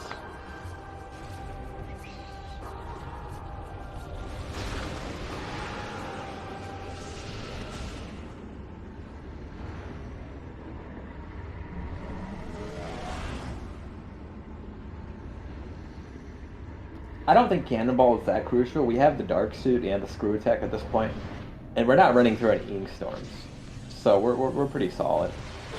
I don't disagree with this for that reason. I disagree with it because I'd rather go find our progression first, but while we're here isn't such a bad time.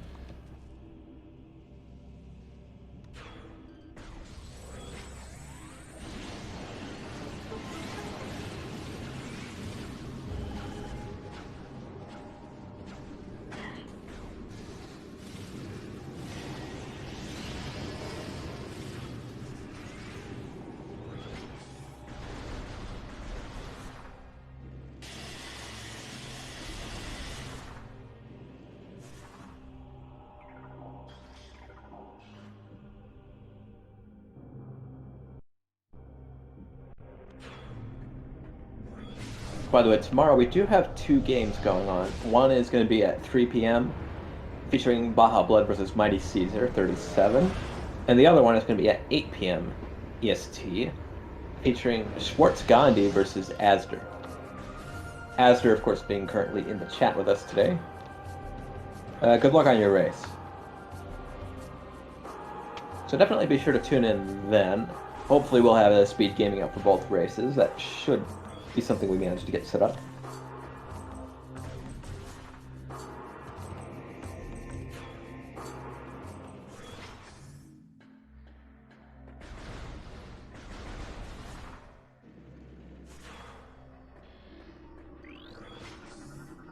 Yeah, I see that you're signed up for the 8 p.m. race at Ivy Pop. Best of luck there, too.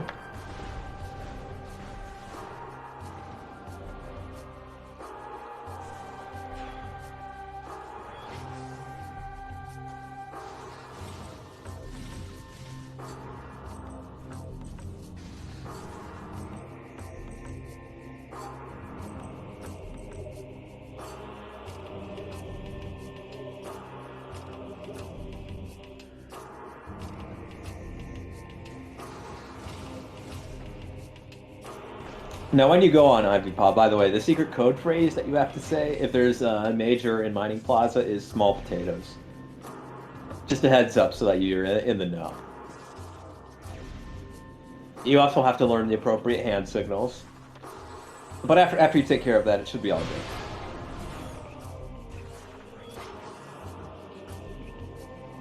good. Okay, now Captain's basically all set. We're gonna go fight final bosses. It is time to beat the game.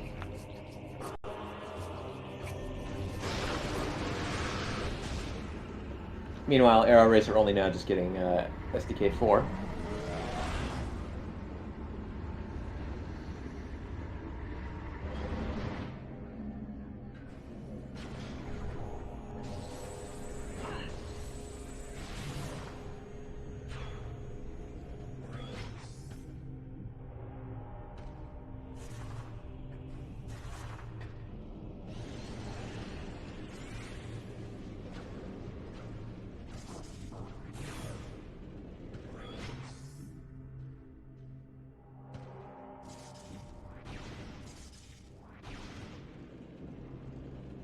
Yes, there absolutely is a person whose username is SDK in Mining Plaza. Fantastic bid account. I'd say that would top the Silent Hill Puzzle Solutions account as best account. Definitely, definitely.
Choosing to do the super missile strat for Emperor Ring 1.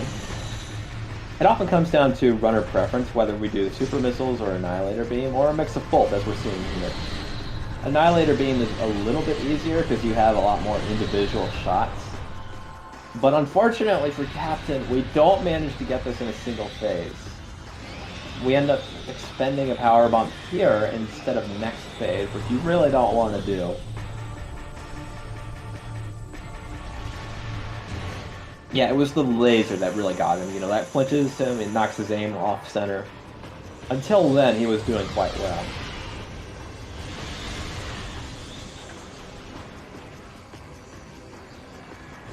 Also doesn't get the tendril with that first volley of bombs.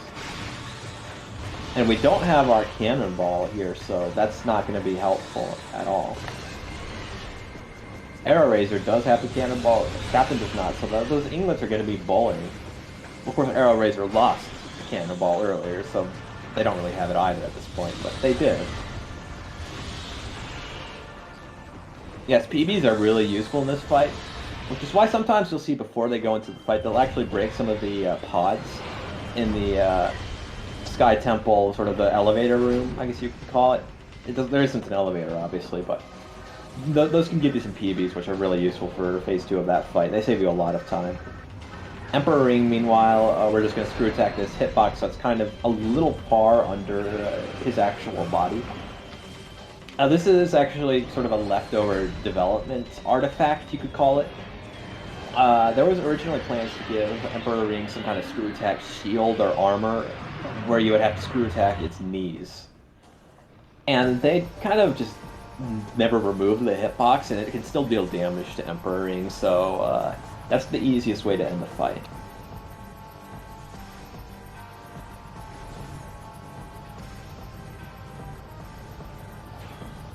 But now we're going to be moving on to Dark Samus, which is the real final boss of the game.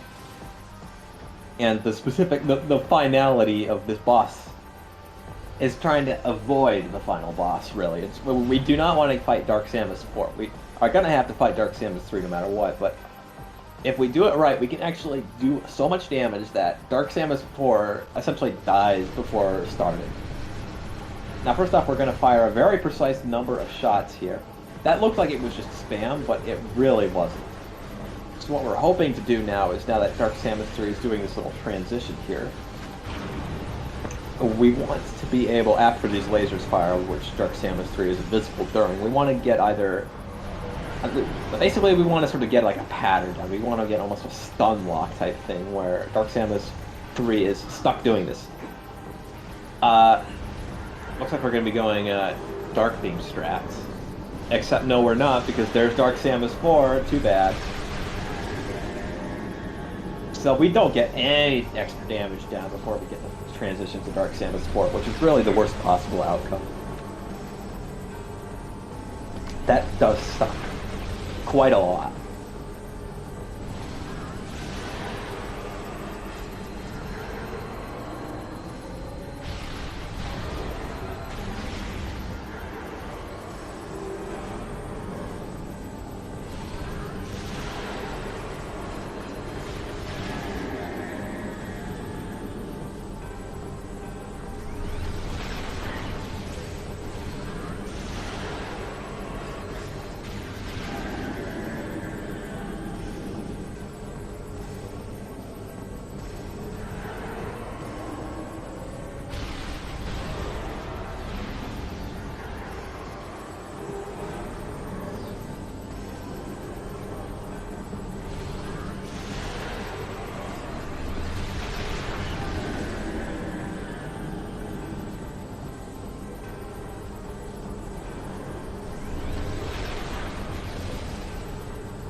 We're almost done with the fight. We're almost done.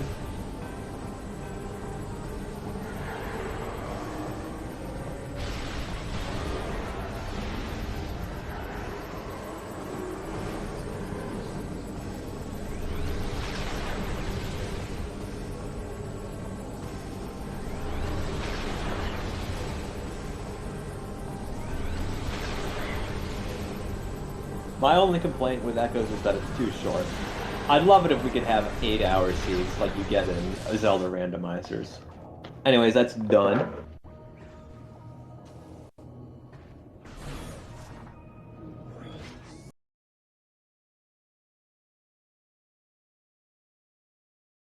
And it does appear that AeroRaiser has opted to forfeit, so we will be seeing both of them in the room soon.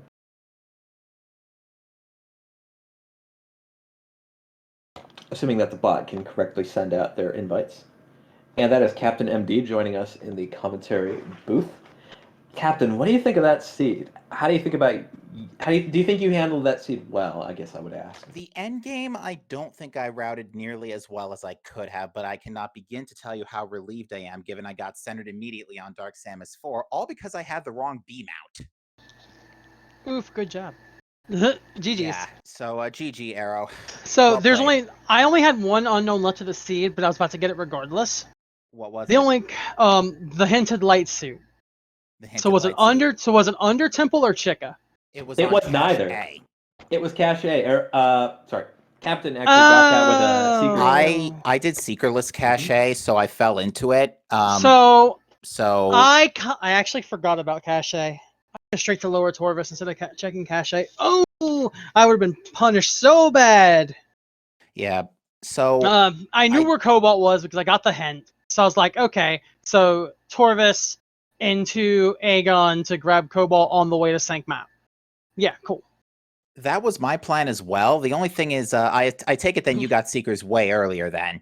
Oh heck no, that was the last item I got. Oh, okay. Because what my initial plan was. You were actually was basically tied in getting to Seekers. You actually got there like a minute or two later, Captain. Interesting. Yeah.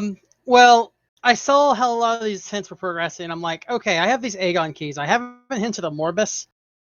I almost think this is Light Beam. Sure enough.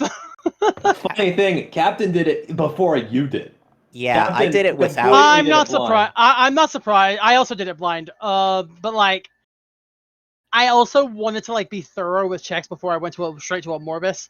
So like, I routed my loop through Aegon pretty well. You actually had a better Morbus fight because Captain did it with Charge Beam and missiles, and that's really that was the big one. I did not want to go in later. I didn't want to go in without Light Beam or Super, so I'm like, you know what, let's do Labs first. Yes, I can't do many things here, but if Dark Beam happens to be on this path, I can just run through it. Sure enough, I find Seekers right in the Dark Beam. I'm like, thanks, game. Supers. I had a feeling I got Supers long. I had a feeling I had Supers long before Captain did. Because that is true. So I've just learned. I've just learned Boost Ball is locking itself. It's in Dynamo I know. Works. We saw it. Yep, AeroRaiser got a little sneak peek at that. I decided. I was like, I'm only making. Yeah, it was in the tunnel. I made 2 attempts at it, and I was like, nope. So that's also why I checked. That's also why I checked Defiled Shrine after hints, because I knew it was a Morph Ball upgrade. So I was hoping for a Cannonball. Yeah, Cannonball was actually in Lower Torvis. It was in Transit Tunnel East. Gravity was luckily an underground tunnel, which is right next to the Cobalt hint. I grabbed Gravity before dipping for hints. Yeah, you guys are actually... Or not hints, not hints. Dipping for Sank, because I read the hint that Seekers were in Sank. So I'm like... Yeah. Proceeds to full clear Sank, by the way. It was literally the last thing I was able to get that I found it. I'm like, I was not happy. Yeah, one thing I do want to explain real quick is why I went to Sank entrance when I did. Because after I got Cannonball and I was done with Lower Torvis, my initial plan was going to be to go to Aegon, do Mining Station B Seekerless, grab Cobalt Translator, and then full clear Sank looking for Seeker Missiles. Because I can't do a Cursed Lake Seekerless. I can do a couple of other ones, but not a Cursed Lake. And at that point, I'm on the way up the elevator, and I realized, wait a minute, I can't do Seekerless going through that elevator door. I can only do that the other way. So I had to go back, save warp, improvise and completely change my route. And I was dreading Sank Entrance, because if Sank Entrance had secret missiles, then I would have logically needed Boost Ball, and who knows where that is, because I didn't get the Boost Ball hint. Arrow, where was that? No hint. I actually saw it. Oh, right, you like saw I it, said, that's right. I full cleared Sank. I full cleared Sank. Right. Well, minus boost slot checks, because I immediately knew, okay, boost is locking nothing. Yeah, I also will fully confess I didn't route my lower Torvis particularly cleanly, because what in my mind I ended up doing was going to Gathering Hall, getting the key, and then doing a loop back around to go to Grapple Guardian. But then I forgot, oh wait, Dungeon doesn't have a way quickly to Grapple Guardian unless you do that precise screw attack bonk in Sacrificial Chamber, which I don't know how to do yet. So I had a planned route as I was entering Torvis, and then immediately ignores it when I go straight to Chaining Chamber. And I'm like, wait a minute, no, I was going to Under Temple first, then looping up and going through, because I didn't have Light Suit. I thought it was going to be down here. I completely forgot about Cache. Yeah, what was going through my mind is I got the suit and Dark Torvis hint. So I read that. I figured, okay, I only need the suit and secret missiles, and that was what was going through my mind at the time. So I did the Dark Upper Torvis loop, excuse me. Did cache a Secretless, saw the suit, and flipped out a little bit, not gonna lie. And then as I was going through the portal back to Forgotten Bridge, I was like, oh no, wait, I need Cobalt Translator. I need to keep looking at hints to see if it shows up. Lo and behold, I get that hint, and at first I feel great until I realize I can't go straight to Aegon. Oof. But yeah, also, let's go back a way bit. You know, we were talking about worst case scenario for Morbus. What was Lightbeam doing there to begin with? That was pretty nasty. But I was fine with that, because I was like, I have stuff. With what I have, I could get to Torvis. But I was like, I still want to fight a Morbus first. Those keys were way too early.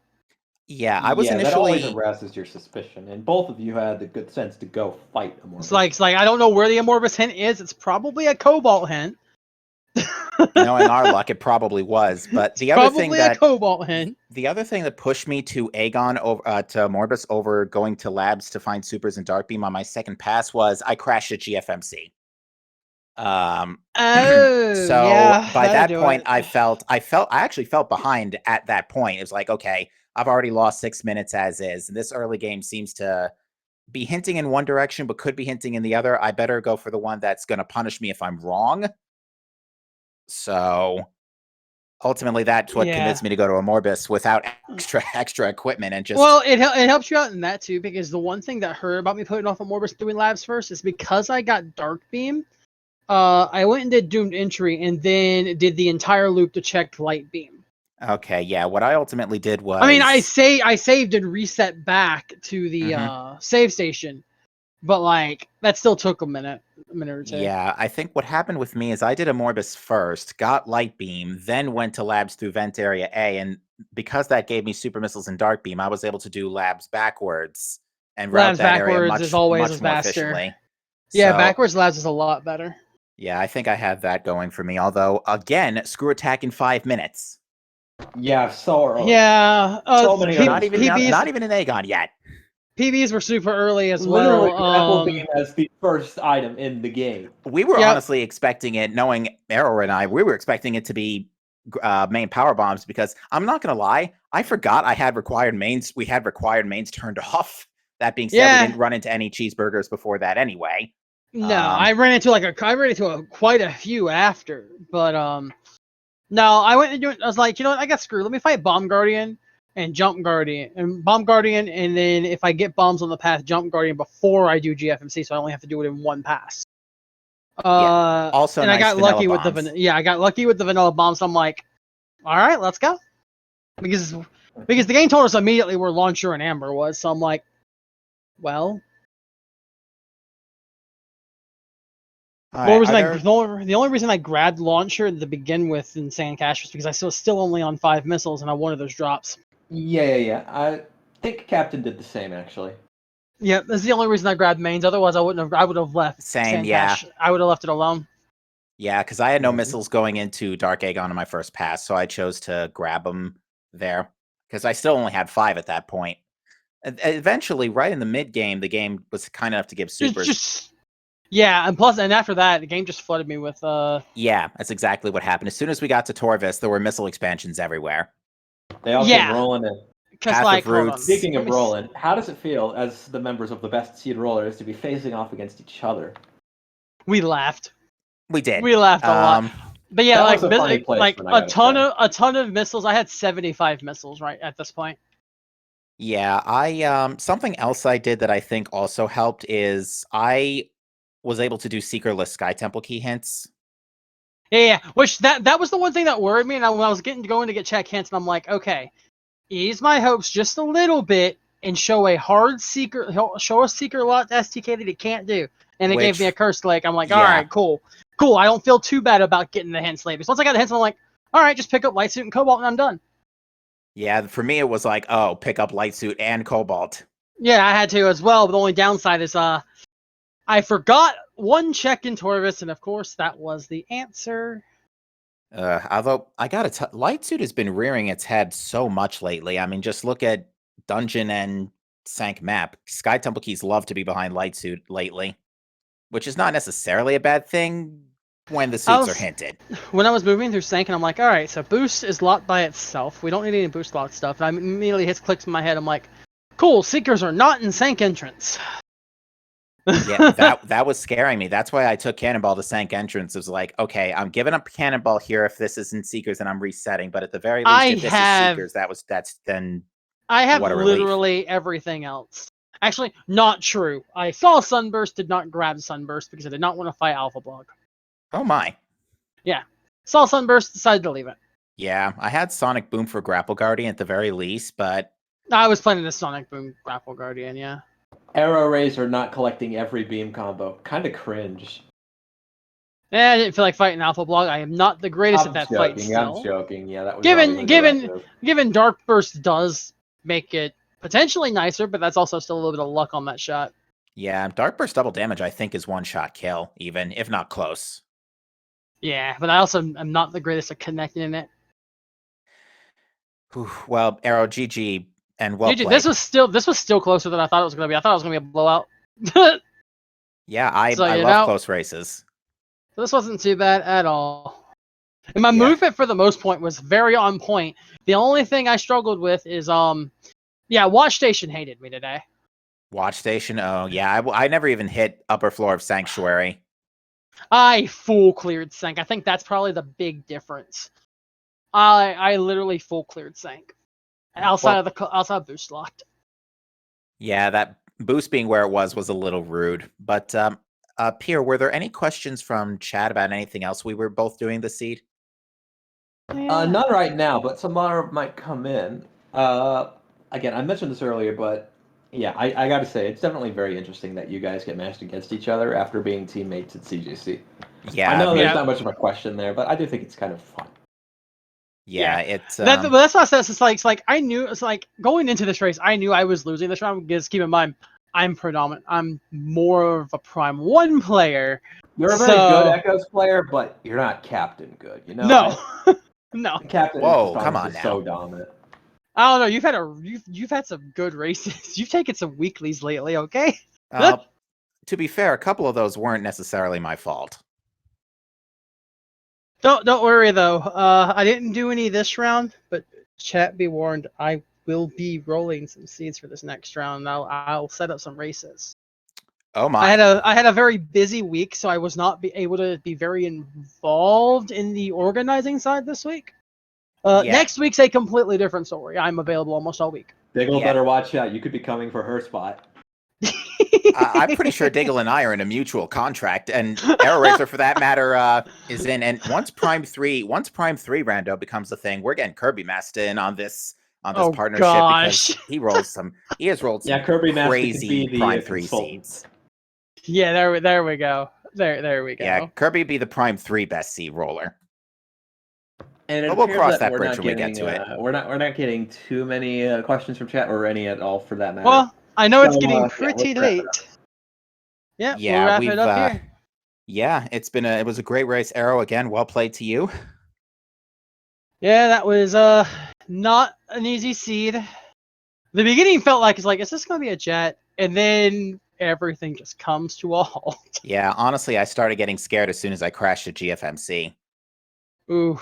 I mean, it did lose a lot of time because by that point I just saved and warped to start and was heading in that direction anyway, but I still had to go there anyway because it had the Amorbus key, and I had to go back to Hive Chamber B for the Sky Temple key. So Yeah. Yeah, it was a little nerve-wracking, not gonna lie. Anyways, as I mentioned earlier, there are going to be 2 games tomorrow. One at 3 p.m. between Baja Blood and Mighty Caesars 37, and one at 8 p.m. featuring Schwartz Gandhi and Aster. You can follow our runners at their Twitch links, which have just appeared in the chat. And in theory, you could follow our trackers or me. I don't stream like ever, so don't follow me. But do it anyway. Yeah. Our runners definitely. Be sure to check them out on Twitch. I don't know how often you guys stream. Are you planning to play anything coming out? I stream like 4 to 5 times a week, and actually, yeah, I'm not in it. I'm about to do my first run of Metroid Dread mode. Oh, nice. Casual or and dialogue? Casual. Oh, of course. Casual. It's been a while since I played the vanilla game because I've mostly been playing rando, so this will be fun. Yeah. If you've been playing a lot of rando, I think it'll definitely be an interesting experience. How about you, Captain? That's it for me tonight, I think. I got to do a few off-screen things in a few other games, but I'm sorry, Pierre. What was your whole question again? Are you going to be streaming anytime coming up? Well, within the next 24 hours, next week, I'm planning on getting into another game that's going into a free-to-play mode for a bit. But interesting. In the meantime, that would be Star Citizen. Very nice. I didn't know they have this big expo every year at about, and it starts next week, next Friday, and I plan on properly starting my career there then. But that being said, I'm mostly a space game streamer, but I enjoy a couple of other indie games, and I'm very much a pilot this is at a heart. space game. This is a space game. It's in space. That's fair. There are aliens and robots and future tech. There are even spaceships. Hey, you come in on one, you leave on one. There you go. There's an entire GFMC. We have an item on the ship. Oh, yes, we did. This is basically Star Citizen 0.1 when you think about it, as well. Fair enough. All right, well, I'm gonna. All right, that's gonna hop be on it out. for tonight. Yep, GG, John. We'll see you, AeroRaiser. See you next race. See you next mission. See you next mission, folks. All right, see you, Captain MD. Great having all of you today. And again, thanks to our wonderful trackers, Gollop and Samuel6710. You guys did a fantastic job tracking for this race. I really appreciate the help. I'm going to go ahead and end the stream now. We'll see you next mission.